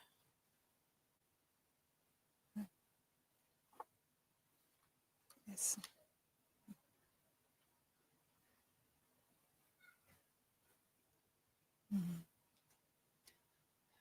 Maybe if not, I will ask Khin Ohnmar about how you foresee after the election. There's any situation that might happen after the election, that's the Sham election. Thank you, Ajaan. Thanks, Lalitta, also for your sharing. First, I would like to actually second what Ajaan Lalitta responded to Lorraine, your question. I also don't think the Thai government will do anything because it's very, I feel positive to see the last ASEAN summit, last October, came up with a much more clearer position when it comes to this Sham election, even much clearer and stronger, solid than the foreign minister's decision in July. So there are two key points that we should all take a note the summit decision. One is the point 26, which is on this Sham election, saying that, of course, the ASEAN will not use the word Sham election, right? But what they're saying is that the ending the violence and inclusive dialogue, ending the violence and inclusive dialogue supersedes the election plan. And I think that's a very clear position. And also the position not sending the is very clear already. I think we have to thank all the ASEAN leadership, particularly the Malaysia as the chairman of the 2025, to be able to consolidate such clear position. And the other point that I want to raise is also it links to Thailand's role, which is the point 25 on humanitarian aid.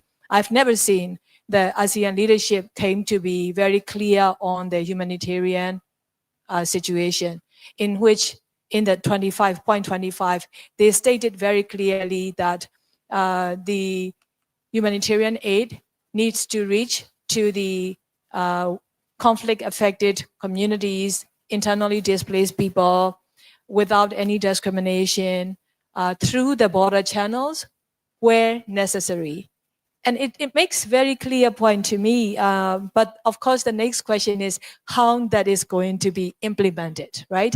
In which I see a very crucial role of the Thai government, because like we all know, and Ajaan Lalitta also reminded us, the longest border that Myanmar share with Thailand, in which the humanitarian through the border is most practical to save people's lives.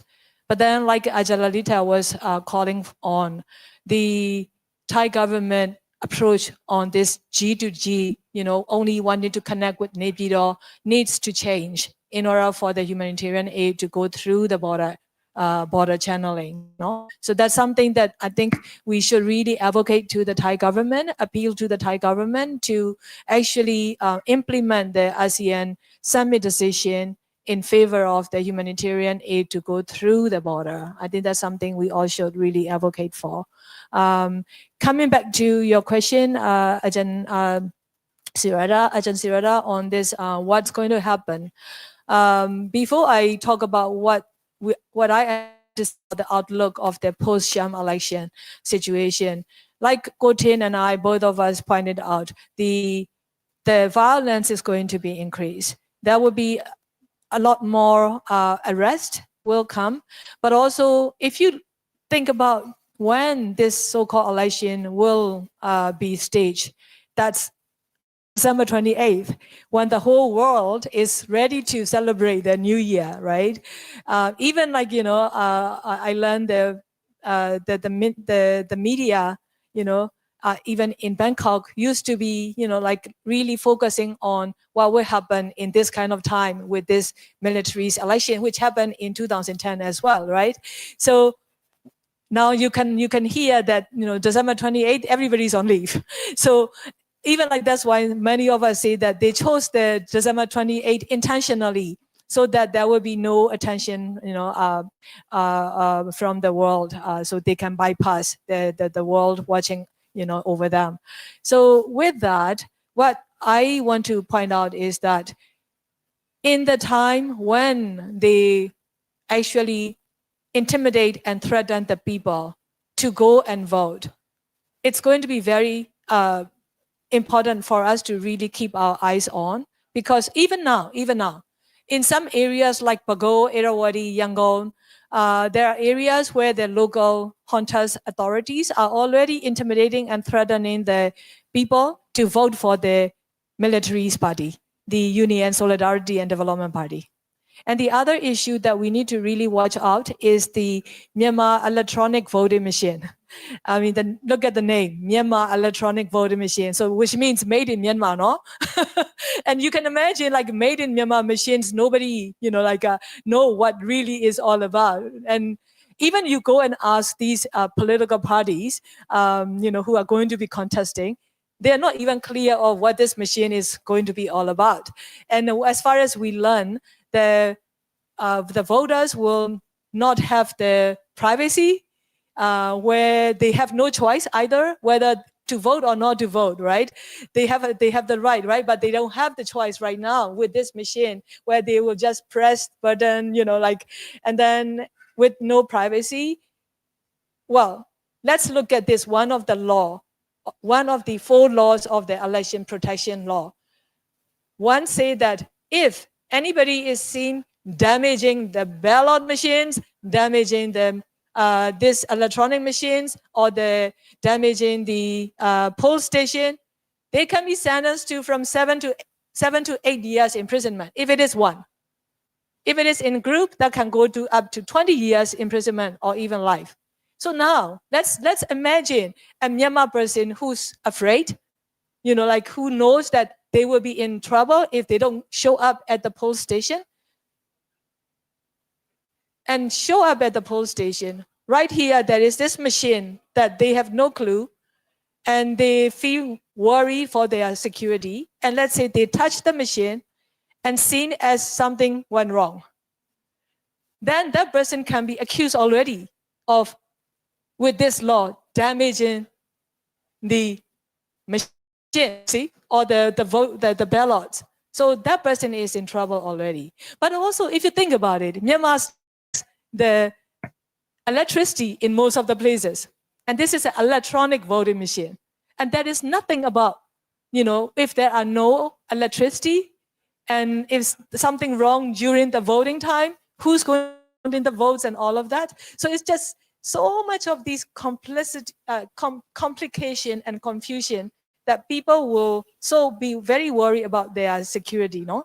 So that is during. But Ajaan Sirada, you already mentioned the 2 phases of the election dates, December 28, January 11.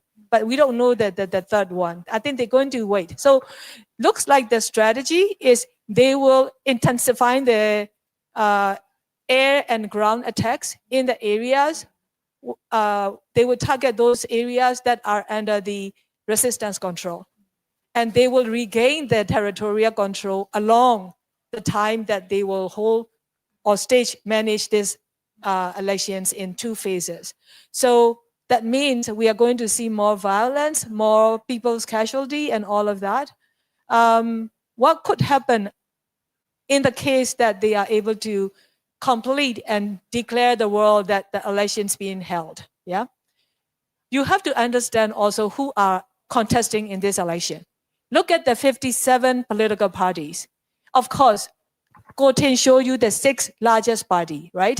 6 largest parties who are either the military or the military supporters, including the ultra-nationalist Buddhists who are in fact committing the violent crimes.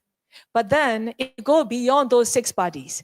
There are those who are militia leaders, who are drug lords, by the way. And please don't be, surprised about that, because even in 2010 election, if you will remember, the Myanmar friends in the room, if you will remember, after the 2010, there was a speaker of the Speaker of theပြည်သူ့လွှတ်တော် or ပြည်ထောင်စုလွှတ်တော် Thi Khun Myat, right? And Thi Khun Myat is actually a drug lord. So don't be surprised if we're going to see an entity as a result of the post-Sham election, and that will be comprised with the militaries, militias, drug lords, and even we shouldn't be surprised if there are those who are connected to the scam businesses, no? So that is exactly what we're going to see after the post-Sham election.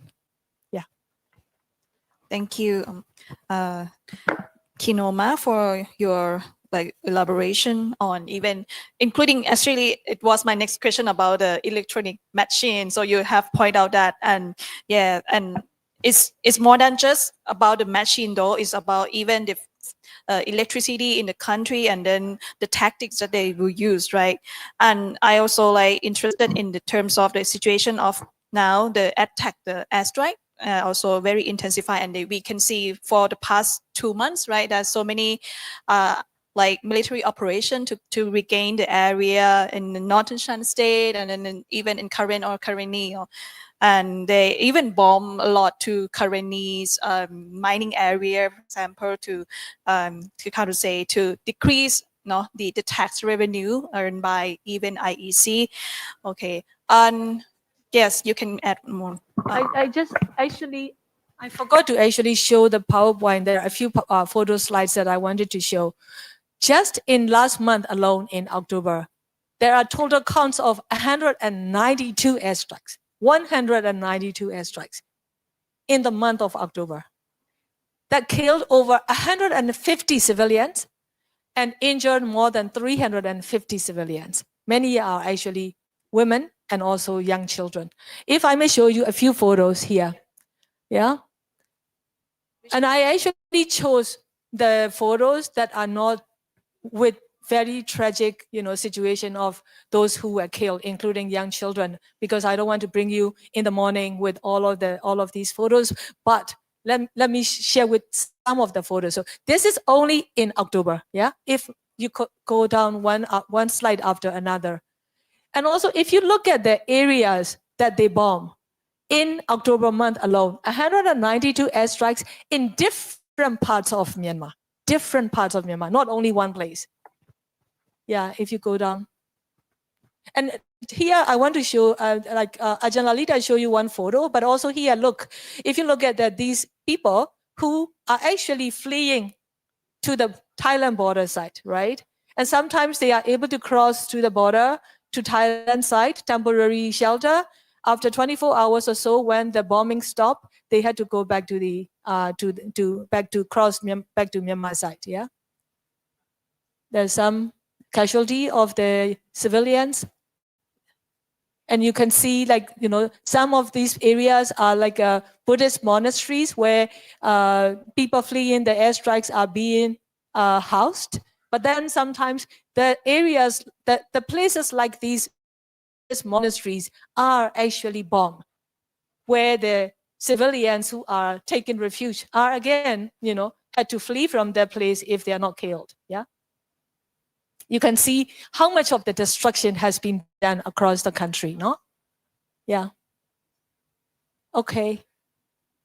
Yeah, I think that's pretty much what I want to actually show you also. This is just in a month of October. And I don't know if you remember, I said the military intentionally target the civilians. And this is what I mean by it. The military, Myanmar military, junta, they know where the resistance headquarters are. They know where the current National Union headquarters is, but they don't bomb there. Instead, they bomb directly to the areas where they see the civilians. Even in the middle of the daylight at the school or morning, markets, So you can really see what they are doing is they are intentionally targeting the civilians. And that is where we have a problem, because even though the ASEAN, as I said, taken a step in right direction with the humanitarian aid, we don't even know that can be really implemented yet. But the most important thing is the ASEAN said the violence must stop. But is ASEAN doing anything at all to stop these violence? Absolutely no action. I think that's where Ajaan Lalitta said the world is silent, and particularly the ASEAN is silent, and that's where we have a problem. Thank you. Ka. PA will ask Ajaan Lalitta. May I have a question to Ajaan Lalitta, please?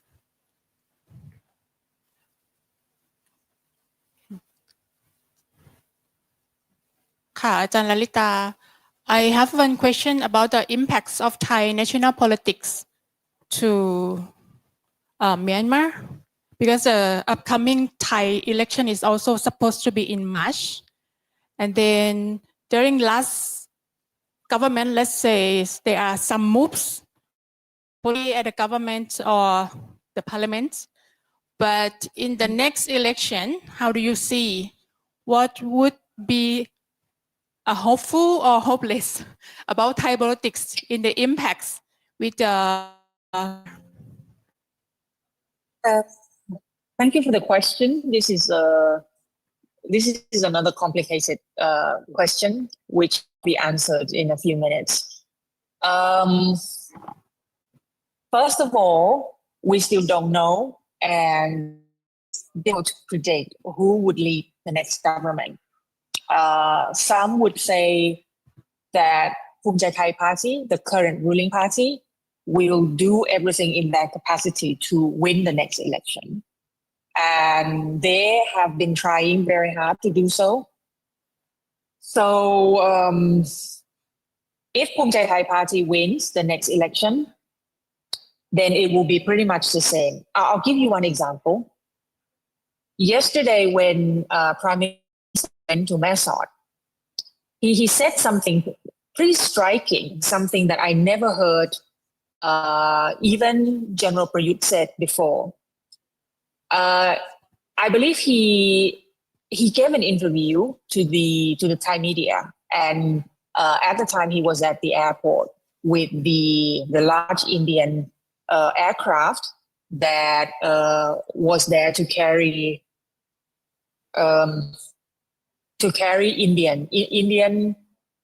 Indian citizens back to India from the scam center in KK Park, right? And he said, well, we don't want this burden with Thailand anymore, meaning that he doesn't want these people fleeing from the scam center on the other side to be in Thailand for so long. They need to go away. They need to be saved by their own government as soon as possible, because it's a waste of budget. It's a waste of taxpayers' money. Let's put it that way.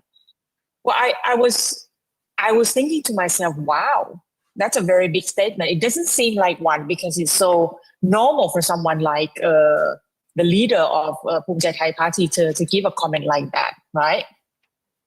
But because even Prime Minister Sethpa, Prime Minister Paetongtarn, or even Prime Minister Prayut, they never said anything like this. Yeah, so it's very clear that under Anutin, he doesn't want this burden, and he wants these people coming from scam centers, whether they come from India, they come from Africa, they come from Indonesia, from the Philippines, all over the place. These people need to go home. They would not be responsible by the Thai government anymore. You know, something like this. It's just to show you the mindset ofภูมิใจไทย. Now, if the Orange Party wins, they can win, you know. The problem is not to win the election. The problem is to form the government. The big problem is to be able to be established as the government, because you learn the lesson. They won an election before, but they never became the government. The main idea here, if they want to have power, they need to become the government, right? Under the Orange Party, the People's Party, things will change, and perhaps you can sense it already from all the work that MP Rangsiman Rome has been doing on scam centers, on cracking down, or even telling the Thai society the truth that this country has become a rogue state. Let's put it that way. There's so much corruption everywhere, of all levels, from the very top leadership to very small people on the ground. You know, there's all corruption everywhere. But okay, the last thing I want to answer you for this question is the stability of the Thai government really, really matters. Okay, because let's say next time during the next election, after the next election, we have a conservative, even a more conservative party, then more conservative, less progressive policies would be implemented. Okay, like I said before, I was so struck with what the Prime Minister had commented yesterday.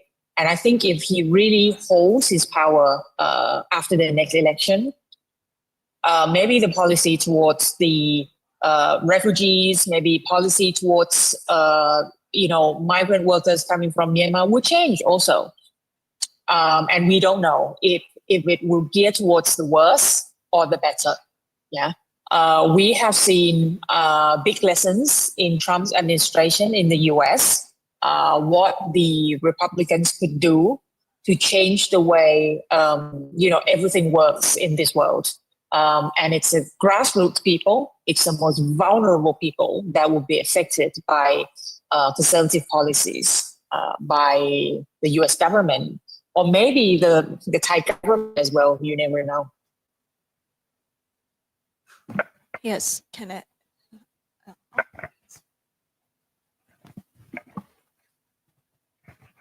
Thank you so much. I have one question. So I would like to ask if you would advise Thailand's political parties, including both oppositional or incumbent parties, specifically the People's Party, the Pheu Thai Party, and Phum Chai Thai Party, what would you advise them to act as priorities, specifically from now until the elections? Thank you. Are you asking? So I'll let Ajaan Lalitta answer first. We only have very limited time. I mean, it's this government. It doesn't really have so much time left. The government will be dissolved. Rumors say that it will be dissolved in December.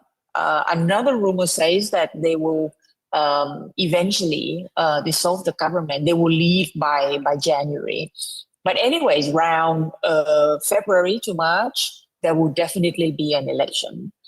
So they don't have so much time left. And I think that what they should be focusing on is to create a sort of a good foundation, and just to do away with all the bad things. Well, not necessarily bad things, but all the things, all the dirt that the last government neglected to clean, if you know what I mean. I think to lay a good foundation for the next government would be a really, really good strategy. Let me give you another example. Foreign Minister Kasetsart always says that under him and under the current MOFA leadership, he wants to bring Thailand back to the global, to the international stage, which I totally agree. Right? Why? I don't want Thailand to be under the spotlight all the time. I think that to have face everywhere is a wrong approach. But I think to take Thailand to the global standard, to show our face somewhere, saying that, hey, listen, we have so many problems here. Can people have a look? Can the global community have a look? And in the western border, right next to Myanmar, we have so many problems. You could actually help the innocent people of Myanmar by doing a lot of things with Thailand. So I guess that there are so many things that we could do, but it's coming back to the nature of the Thai civil service. Somebody needs to start somewhere. If you set a good example, then there will be followers. But if you don't do anything, you just, easy, take it easy all the time, then nobody will ever follow you. That's the big problem. And I hope that some of the ministers would lay a good ground for the next government. That's all I can say on this current government, because they have very limited time left. Yeah. Thank you. Ajaan Lalitta, do you need to leave soon, or you can how much? I have a few more minutes, so don't worry. Okay. I'll just leave quietly. Oh, okay. Okay, thank you. So you have any question? So I think political parties in Thailand and any country in the world has, I think, the moral obligation to defend democracy and democratic principles. So that's a moral reason. I think political party from across the spectrum has to look into how democratic that system is, and that's a kind of like moral reason the political parties in Thailand, even either the Orange Party or like BJ, Bunchen Thai Party or others, has to see this election as not the democratic elections in the country, and also supporting that kind of election where result in a kind of like sending the signal, even domestically, that they are kind of like supporting the military dictatorships in other country. And also another reason I think this political party look into this post-elections, post-Sham election is like, if we want to solve the problems in the West, if we want to solve problems with Myanmar, along Myanmar borders, scamming, narcotics, and others, humanitarian refugee issues. So there are a lot of problems along the border. So to solve these problems, not cosmetically, but realistically, they don't have to rely to this election. So this election will result in having more problems along the border, more refugees, more conflicts, and more scams and more narcotics. So that is not realistically, that's not the election will not solve any of these problems. So they have to look into other alternatives in solving this problem realistically. So that's, I think, another like practical reason. In terms of like diplomatic reason, I think that Thailand sharing the border, biggest border, sharing the big border with Myanmar, and like positioning themselves globally, they have to like, I think Thailand has to reclaim the leadership role, has to reclaim the role, a significant role in solving Myanmar problem, be more active in ASEAN, taking more active role in ASEAN. So in solving problems, I think that will give Thailand more diplomatic leverage and having more, being more relevant in the global stage as well. So that's, I think, my answer. Thank you so much. There's another question. Yeah, I have a question. Is there any possibility that Thailand will engage to urge or push the junta releasing the political prisoner in this term? I mean, the Sham election, and I mean likelihood, because the families are expecting the release of their loved ones and lives are at stake. So maybe the question is stupid enough to ask. So I want to ask that question to Andy Ohnmar, and as a Thai native, Ajaan. So thank you. Ajaan Lalitta, would you like to respond first?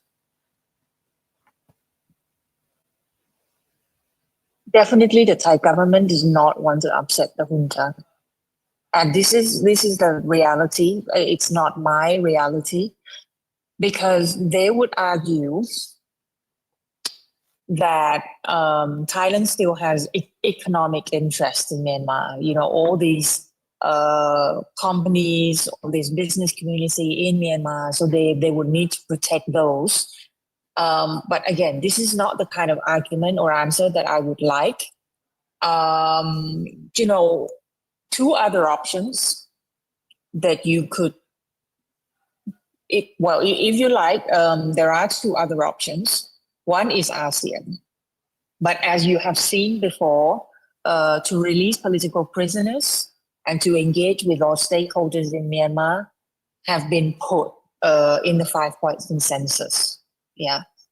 But to no avail, because the junta would never listen. I don't know what the result of the discussion between the special envoy, the Malaysian special envoy, talked to me online when he visited Naypyidaw. But if you start raising the 5-point consensus, then Naypyidaw would say, this is not our way. We only want our way. It's always the self-centric approach of things. So if I have to answer you honestly about this, Thailand will never do that. Under this foreign minister, if somebody has a good negotiation with him, maybe he will attempt to say that to Naypyidaw, but I doubt it very much. And the third option that you could think of is other stakeholders, global statesmen, global politicians, or simply people who just want to have reputation as a peace, as a conflict mediator. I don't want to name anybody, but there are people who are willing to kind of. So somebody from Myanmar needs to go to them and say, hey, listen, the release of political prisoners, the termination of airstrikes, these are all urgencies. Yeah. I don't have any solution for you because, once again, I do not represent the government. And I know the Thai government. I know that they would never risk losing their business interest in Myanmar by saying to Min Aung Hlaing that, hey, you need to release political prisoners. Thank you. Next, Khin Ohnmar. Thank you for the question. If I can share with you of the long-standing old book playing military strategy, yeah? It's a part of their tactic. Whenever they want to gain some kind of political gain, they will always release some political prisoners at different times. And we have seen that already in the last 4 years. They have done that too, right? They arrested almost 30,000 and they released about 7,000 at different times. Yeah. So because this Sham election is politically very strategic for them in order to claim that they are the authority of the Myanmar state, elected authorities, right? So they will, I have no doubt that they will have in their calculative move and plan that they will actually release some either before or after or during, but who will be released, how many will be released, that's all in their hand.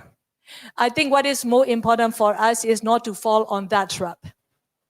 Because in the past, before 2010, the United Nations actually for the release of Daw Aung San Suu Kyi and political prisoners in their resolution. Yeah, the ASEAN only called for Daw Aung San Suu Kyi's release just once before 2010 election because ASEAN doesn't want to use, they don't want to use the language either, you see. But of course, being the leader of the political democracy movement, they call for Daw Aung San Suu Kyi's release just once in their statement. So let's just be very, of course, we all want to see all of the political prisoners released. Their loved ones, their families will be far more happier to see that, and they are longing for that release, right? So we all should work for the freedom of these courageous people who've been confined and tortured.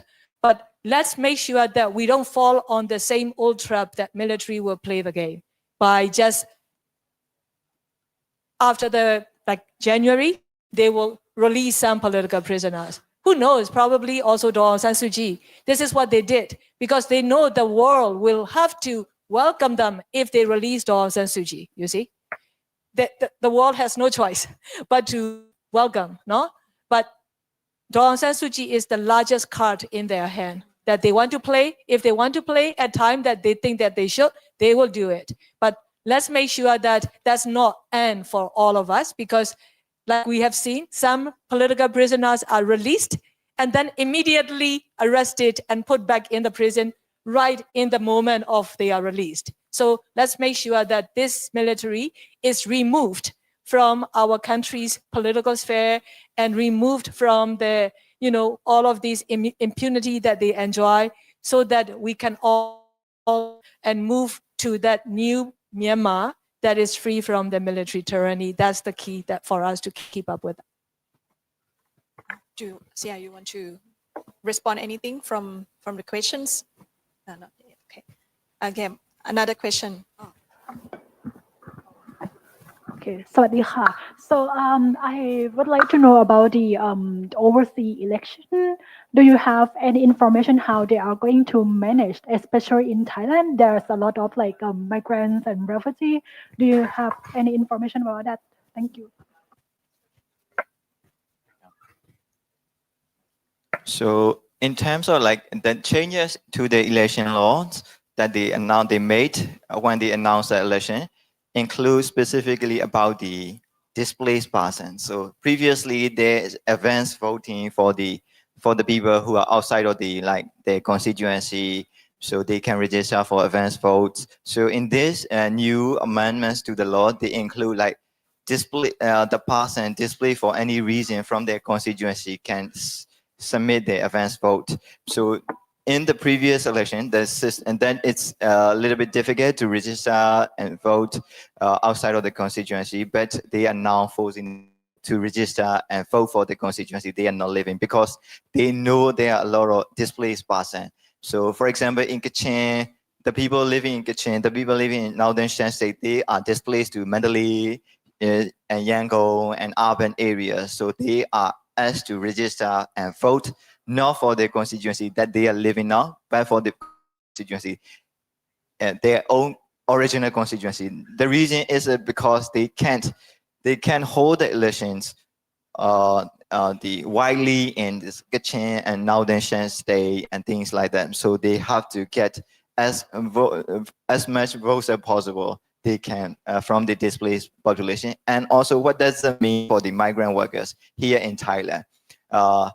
So we for sure will not go and register for vote, but the migrant workers, they have another strings attached to them, which is the certificate of identity. So if the junta has every tool to punish the people who didn't go to the polling station, who didn't cast their vote, advance voting. So the next year they will be rejected of their identification, and like there are a lot of threats that they can use to punish the people who didn't vote. So in this, I will also add some point about the electronic voting that Siama already questioned. Electronic voting machines, and then that's not just electronic voting system they are using. It's also like unique identification number assigned to each citizen inside the country. So they know who is going to vote, who didn't vote, and then we also didn't know the electronic voting machine, how the data will be managed, who managed the data, and where the data will be kept, and how long the data will be kept, and then what purposes they are going to use the data.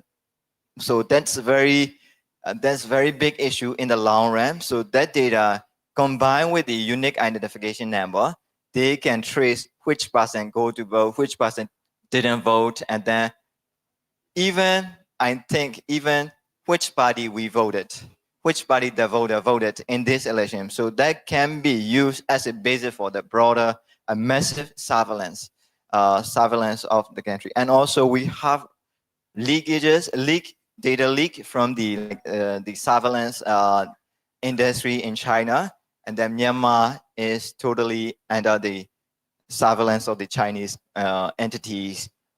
surveillance entities. So we are also losing not just the national sovereignty, but also the digital sovereignty. Digital space is also surrendered to the China's surveillance entity, and also these are the data of the people who casted the vote in the election. So that can be used. It's even worse than the social credit system.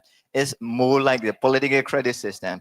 So are they voting? Do they vote or not? Are they voting for this party or that party? So it's kind of like the political credit system that can be used to pinpoint anyone who can be the threat in the future. So that's really a big issue of this elections for the migrants, for the people inside, so I think for everyone. And also I would like to add is the cyber security law. I mentioned about the cyber security law. In that law, they put a clause, intentionally put the clause that anyone who violate that law can be asked to be extradited. If they are outside of the country, they can be, they will send the request to the government of the country to that citizen. Not even the citizen, even the Thai citizen violate that law, they can ask the Thai government to send the Thai citizen to Myanmar to prosecute. So that's the audacity is quite huge.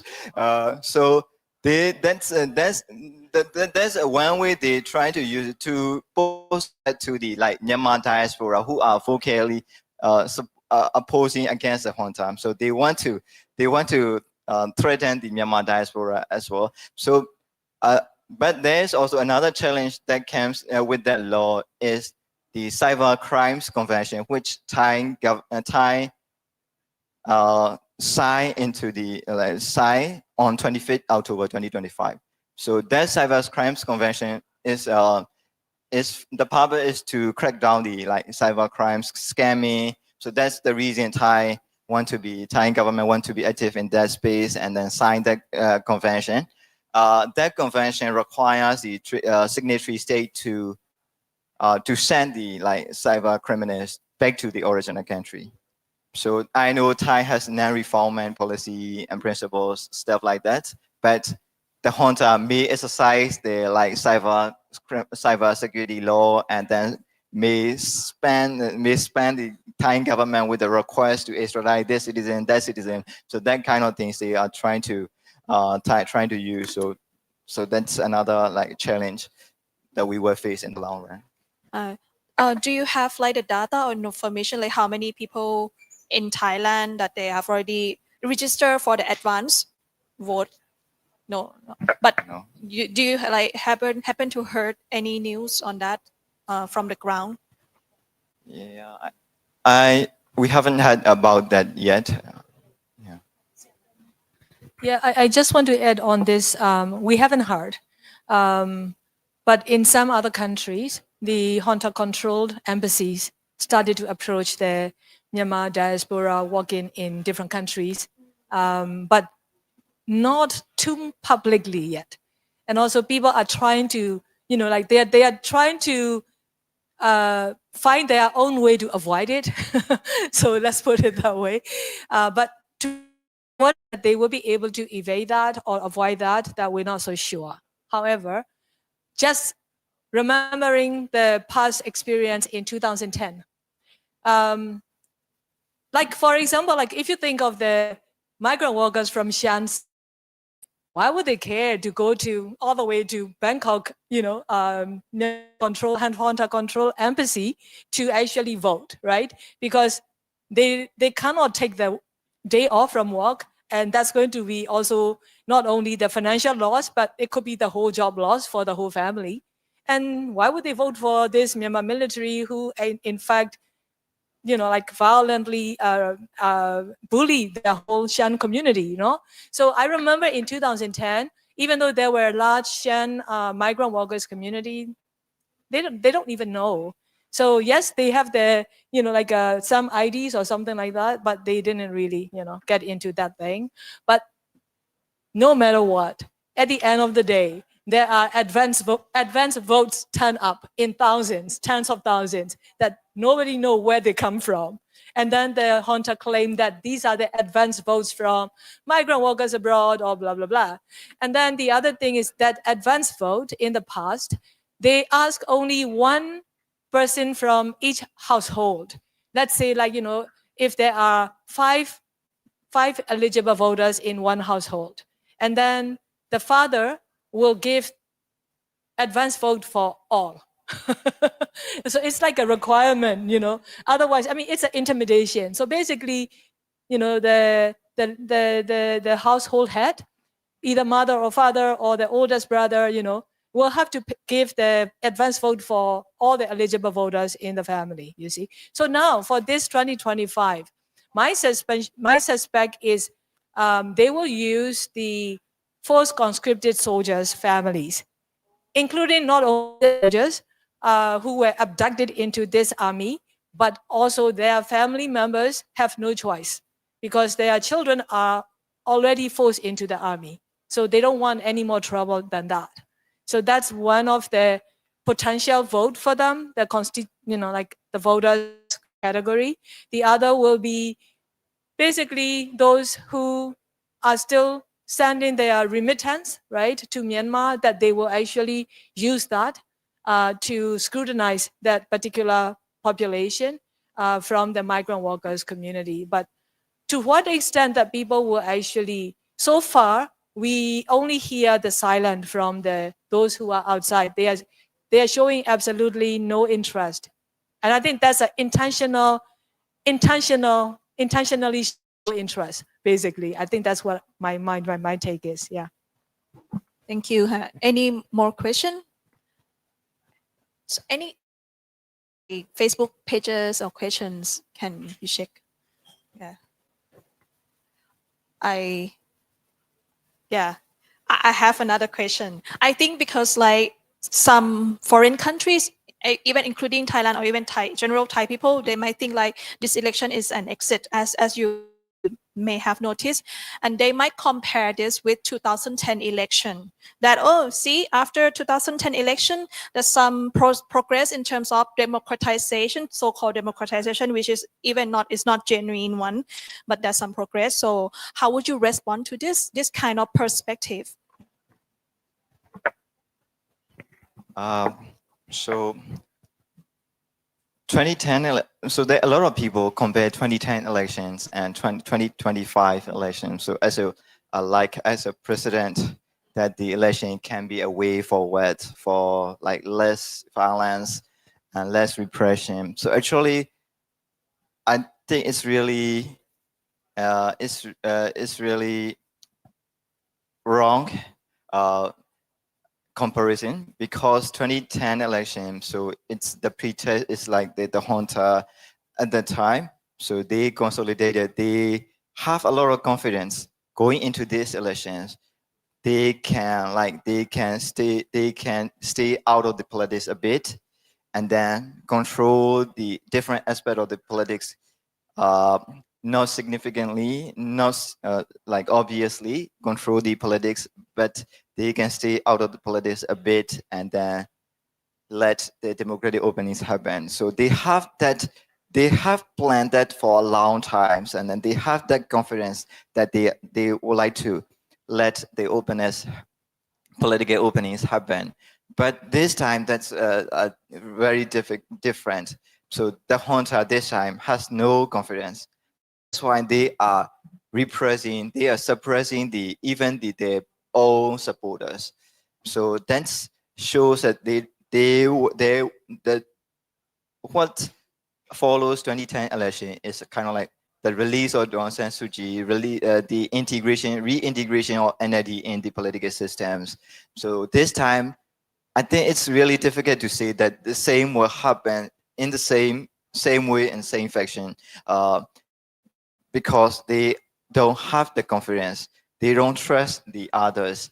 So that's why they are suppressing their own supporters. So what will happen? Another thing is that, like, in 2010 election, the scenario is like the civil war is not that widespread. It's in periphery of the country, in the border areas, the ethnic in the ethnic areas, that they knows who are their enemies.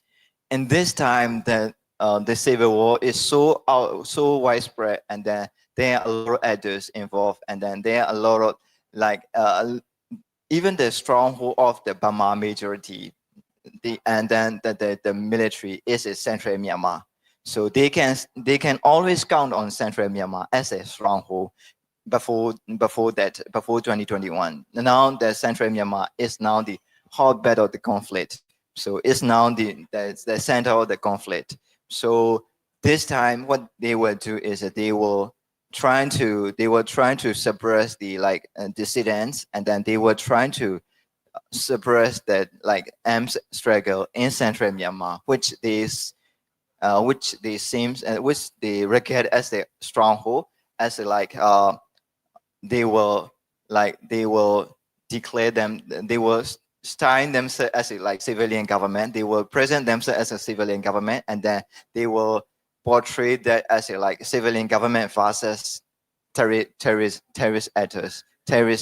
So they will crash down these new emerging military actors by force that will escalate more violence. So that's different. That's what make it different from the 2010 elections. So there's I think the political opening that the people are hoping to happen is not guaranteed to happen, and also it's not guaranteed to last as well. So I have been active as a civil society since 2012, and I have been observing the parliament as a journalist since 2011. So we try to fix the 2008 constitution. We try to fix the institution derived from the 2008 constitution. It takes a lot of time, a lot of people. It takes a lot of efforts and money. So a lot of international donor put a lot of money in fixing that institution and making it work, but we failed in 2021. So are we going to go back to the same investment that we did, investment of time, many efforts? So we will, and then now this system is even worse than the 2010 system. So it will be really difficult to fix the political system from this election. So that's my point. Yeah, if I may add a few more points, I don't think it's going to happen like what happened with the opening after 2010. They may release some political prisoners, because you remember, if you see their intention, all their aim is to really claim the legitimacy, right, from the world. That means from the ASEAN, from the United Nations. So that's why, even though they are doing all these problematic, violence and all, but they will still try. They're trying hard in their own way. They're trying hard in their own way to show the world that they are going to hold such and such election thing, right? So, but what happened after 2010? I mean, at least the Tan Shui regime in that time had a plan to open the country a little bit in what we call as quote-unquote power sharing model with the democratic opposition led by Daw Aung San Suu Kyi. Yeah, but right now the Myanmar junta has absolutely no interest and no will whatsoever to do this quote-unquote power sharing, even as a showcase. They just want to win everything all over, and that's exactly what Htin explained to us this morning. Is they have a plan to have a complete winning. And in that, we should not be expecting anymore of, or this could be the opening to break the status quo or stalemate or, thing. But saying that, the countries far away from Myanmar, from the ASEAN region, when they hear the word election, they just simply think as election. So that's why it's so important for us as a civil society to reach out and explain to the ASEAN, individual governments, United Nations, EU, US, Australia, New Zealand. So the more we explain to them about this sham election, how the current military junta weaponize the electoral systems and mechanisms, the more they understand, and then it becomes more clear for them what stand that they need to take. For example, in the last couple of weeks alone, the France government already rejected this sham election. In New Zealand, the New Zealand parliamentarians passed a resolution rejecting this election. In the Philippines, in early October, so last month, many elected MPs from cross different parties, they joined and they tabled a draft resolution that they want to see the stronger ASEAN position, but also making public statement rejecting this sham election. The US has done it. The EU has already taken the clear position. So I think we will see more and more, but also it's important for us to explain more and more so that they understand clearly this stage show or stage managed event is not even anywhere near something that we can call as an election. So yeah, I think that's what we need to keep doing it. But right now we are seeing there are some precedents already set because of these governments, including like the French government has taken up a very clear position, and I think it's good. So we need to keep doing that. Yeah. Thank you. Any more question? Cannot only be question, it can be like opinions or discussion, or even from our Myanmar friends here as well. If you can voice out. We will not show your face online, no? Yeah. If you want to add something more on the Sham election. Okay. And then according to what Khin Ohnmar said about the international community, now they're trying to have more stance, like especially those in Western countries and even some friends in the Philippines, right? So I saw the news, even like there's some countries that looking forward to more investment in Myanmar after the so-called election, right? Even Korea, yeah, and of course Russia. So this is what keep us also be worried about what happened after, right? Because this is how the junta want to gain legitimacy and then utilize this in terms of channeling the foreign direct investment. Even it's not as open as post 2010, no, but we will see some more. Okay. Well, you're very right, Ajaan. Of course, not only the political legitimacy that this junta wants, right? They want the new foreign investment, like coming back. And some of these businesses, I think they are getting ready to go. And I wouldn't be surprised, like those after February, March, some of those countries' businesses will actually go back. Even I heard from some Thai business people thinking that, it will be like post 2010 election. We will have a chance to increase more investment in Myanmar. No, that's how the business sector also think. And I think the challenge for us is because Myanmar still, even after decades of extraction of these natural resources by this military for their own benefit and their families' benefit, Myanmar still remain to have, some natural resources still there. And one I started to get worried is the rare earth, because I think there are like some eyes from the international community, particularly there seems to be a soft fight over the rare earth among the different big powers already. So Myanmar happened to be having the rare earth, of course. So I think that's something we need to keep watching out and keep warning the international businesses that they just cannot bring in their business investment that will further aid and abet the military to keep killing our people. I think the Myanmar, in particular, is then accused of the genocide against the Rohingya and crimes against humanity and war crimes against the Myanmar people, right? And we need to really push the relevant governments to ensure that their businesses from their countries uphold the international principle on business and human rights. And that's something we need to keep pushing to. Yeah. Any more response? No. Actually, that's one question from online. They ask like direct engagement of Thai authority or Thailand in helping this so-called election. Maybe like any collaboration, if you have heard about that, because actually like you also mentioned about how the PR system is used, right? And this used to be used in Thailand in 2019, right? So how do you know like any clues about that? I have heard the Thai Election Commission has provided some training to the Military Control Union Election Commission in Myanmar. But again, like that's something that hard to verify in the public open source information. Yeah.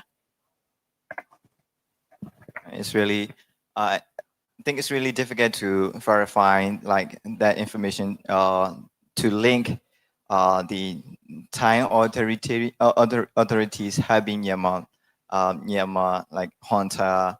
So, but junta, my experience with the junta and Dididas is that they land quite quickly. They learn how to repress their citizen quite quickly from the neighbors, from the others authoritarian countries. So maybe they got the ideas through the training, or maybe by learning what the Thai has done in the past to rig the elections and things like that. So I think that's it's really difficult to pinpoint. So that's my experience. They learn how to oppress the people from the outside. So I would also like to add, not really linked, connected to that answer. I would like to point out a little bit about the survey that some of my colleagues did that ended in 5th October. So they surveyed 3,600, more than 3,600 people inside the country and a few outside the country, mostly inside the country. So they said they did a short survey asking the people whether they think the election will be fair, and whether they think the election as a way, as a solution, and then whether they are going to vote in this election. So the people are quite like vocal against the election, quite clear that 98% of the people said the election will not be fair. 98%, 96% of the respondents said that they will not go and vote in this election. But I would like to bring to light the harsh reality that the people inside Myanmar has. That's a very sad reality that whenever I talk about the election to the people inside the Myanmar, inside the country, the question that they usually ask is that, what are the alternatives for us if we don't want to go and vote in this election? And then there will be a kind of like, they will know, and they will punish them with the like arrest and things, the surveillance. What can we do to not go to the polling station and vote? And what are the alternatives? Can we make the ballot? Can we destroy the ballot, or can we make it invalid, or things like that? So using the electronic voting system, they can make it invalid. So all the vote will count for sure. So that's really difficult for the people inside the country to not go to the polling station and to not vote, because the consequences are high. They can be arrested if they do not go to the polling station and vote. So that's virtually like kind of like pointing the can and asking the people to go to the polling station and vote. So that's kind of like my personal appeal to the people of Thailand and also the governments of Thailand. So we are really thankful for having the people and hosting the people of Myanmar over the time, over the history. So I think my estimate is that there will be more people coming to Thailand, fleeing to Thailand for violence, for arrest, for the forceful conscription. So hopefully we can stay accommodate these people and be mindful of what's happening in Myanmar, what's the plight that they have in Myanmar. So that's my personal appeal that we need to the people in Myanmar will have no choice but to flee their country, cross the border. So that's what I would like to add. Yeah, I think this point is very important for Thailand and Thai people to understand as well, because they might think, of course, like, okay, having election, it might solve the problem that we're facing. I mean, as Thai people, we are facing about irregular migration or any transnational impacts from Myanmar, right? But you just say that this is not true, right? There will be more and more irregular migration from Myanmar to Thailand after election. So this is, I think, important for Thailand to rethink about this as well, how they will deal with Myanmar issue, how to solve at the root cause of the problem, not only being kind of like passive or just get along with whatever happened in Myanmar, right? Because at the end, Thailand is a stakeholder as well of the Myanmar issue. So I think, yeah, after I'm not sure, because we are still facing the instability in our politics, right? So we obsess, of course, not only the Cambodia issue, but of course our own internal problems.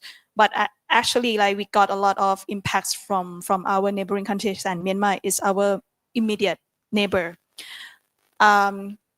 So if there's nothing if there's nothing else from our participants here or even online, I would like to end the session soon. But maybe if our participants now, because Ajaan Lalitta, she has left to the airport. So if Khin Ohnmar or so sorry, Htin if you want to have the very final point that you want to make. Yeah. So yeah, I would like to reiterate the point that I made. So this election will not solve any problem that we have in the country, and this election will not solve any problem that the Thai-Myanmar border is facing. So it will even increase the problem. So numbers of the problems, intensity and magnitude of the problems. So I think we have to reject this election. We have to reject this election as a people who left democracy, who aspire to be the democratic country. So I think in the long term, in the long run, so for the benefit, my vision in the long run is Myanmar and Thailand becoming the democratic, a full-fledged democracy, and then we share the longest border in the region, then becoming the leaders, democratic leaders of the democratic principle in the region. So that's my dream. So we have our own problems. Every society, every country have their problems, but we have, I have my trust and belief in the resilience of the people, and then also the good will of the people as well, good will of the people of Thailand, good will of the people of Myanmar. So I think, and also I have my trust and belief in the commitment of the people of Thailand and also the people of Myanmar in democracy. So there yet, we have the problems. So hopefully in one day we are a full-fledged, we both are full-fledged democracy, standing side by side, helping the other country, helping each other, becoming better and becoming more democratic. So that's my hope. So hopefully we stay keeping our hope. We stay like trying to be resilient, and we are always thankful for the people of Thailand for helping us to be resilient in this difficult time. So hopefully we can continue that kind of resilience and support to each other. So that's my final point. Thank you, Gote. I want to raise something here in my concluding remark, I would say. Because in 2010, before the 2010 actually, I want the world, I want the international community, don't be too enthusiastic and don't have the gold rush manner when it comes to Myanmar. And I actually wrote one article in the Wall Street Journal about that too. As much as I engage with the different capitals in my meetings, I won different governments, foreign ministries also. But at that time, what I remember, before 2010, when it comes to Myanmar, human rights is the #1 agenda for the world or for the international community, yeah? But after 2010, business became the #1. That's why I liked when you asked me asked the question about the business sector. I'm already warning in my current and recent advocacy meetings with different government officials not to make the same mistake again, not to go back to that post-2010 engagement. Yeah, should really learn the lesson from that post-2010 full re-engagement policy that they applied in their, approach towards quote-unquote democratic transition Myanmar. It's not like we didn't want that time. We did want them. We did tell them, like, what is the reality on the ground, where the human rights of the different communities, particularly the ethnic minority communities like the Shan, Chiang, Chayan, how fragile that their situation, But no matter how we want, these international governments, they were dining and wining with the military generals in Naypyidaw, and it seems like that was enough, you see. We have to ensure that they don't go back and make the same mistake. Because at that time, they put their business and that, like it's more like national interest of the economy, right? So they put their national economic interest over the well-being of our Myanmar people. Huge mistake, huge, absolutely huge mistake. And look at where we end up right now. If we are to talk about the accountability, I want to actually question to those international actors in that last 10 years from 2011 to 2020, what about the accountability of them about their involvement, their money pouring into the military's so-called one-sided, quote-unquote, peace agenda, for example, So I think like this is all a huge mistake that they made, and I'm not going to go back to. Then I'm worried about one particular sector. That is the UN agencies' role. Sometimes, they are totally off the hook. I'm sorry, I have to say this. And I know the UN agencies know that the way that I talk about them. So it's not a it's isn't like an open, talking point for me. Whenever I have a chance, I raise this. The UN agencies are off the hook when it comes to the development aid or development project, this and that, programs, this and that, humanitarian aid. But the reality is, if they actually give their relevancy in Myanmar over the well-being of our people in this particular time, they need to be held accountable. And I've been saying that they must be held accountable for their role, how they actually, work with the quote-unquote ministries under the military's control. That's a huge problem. And the Myanmar military is on the verge of collapsing. And this system is almost collapsed that people just don't like, because military dominated and constructed system is the oppressive system that we need to dismantle it. But sometimes when I see these international agencies or UN agencies, for their own relevancy, they put the money, investment into those mechanisms that actually further entrench the military rule in Myanmar, or the military tyranny or dictatorship rule in Myanmar. So they need to be held accountable for their role, which is in the name of the the United Nations. It seems like they are off the hook, and I don't think they should be off the hook. Thank you. Wow, thank you so much for your final concluding remark. And join me in the round of applause to both of our distinguished speakers. Khin Ohnmar and also Mr. Htin, as well as also Ajaan Lalitta Hanwong from Kasetsart University. Thank you so much for your thoughts and then valuable insight. Also, we would like to thank Burma Concern and RCSD for hosting this event. They worked so hard on this, and then also Prasha Thai and Laner for making today's seminar accessible to all 3 languages online. And have a good afternoon, everyone.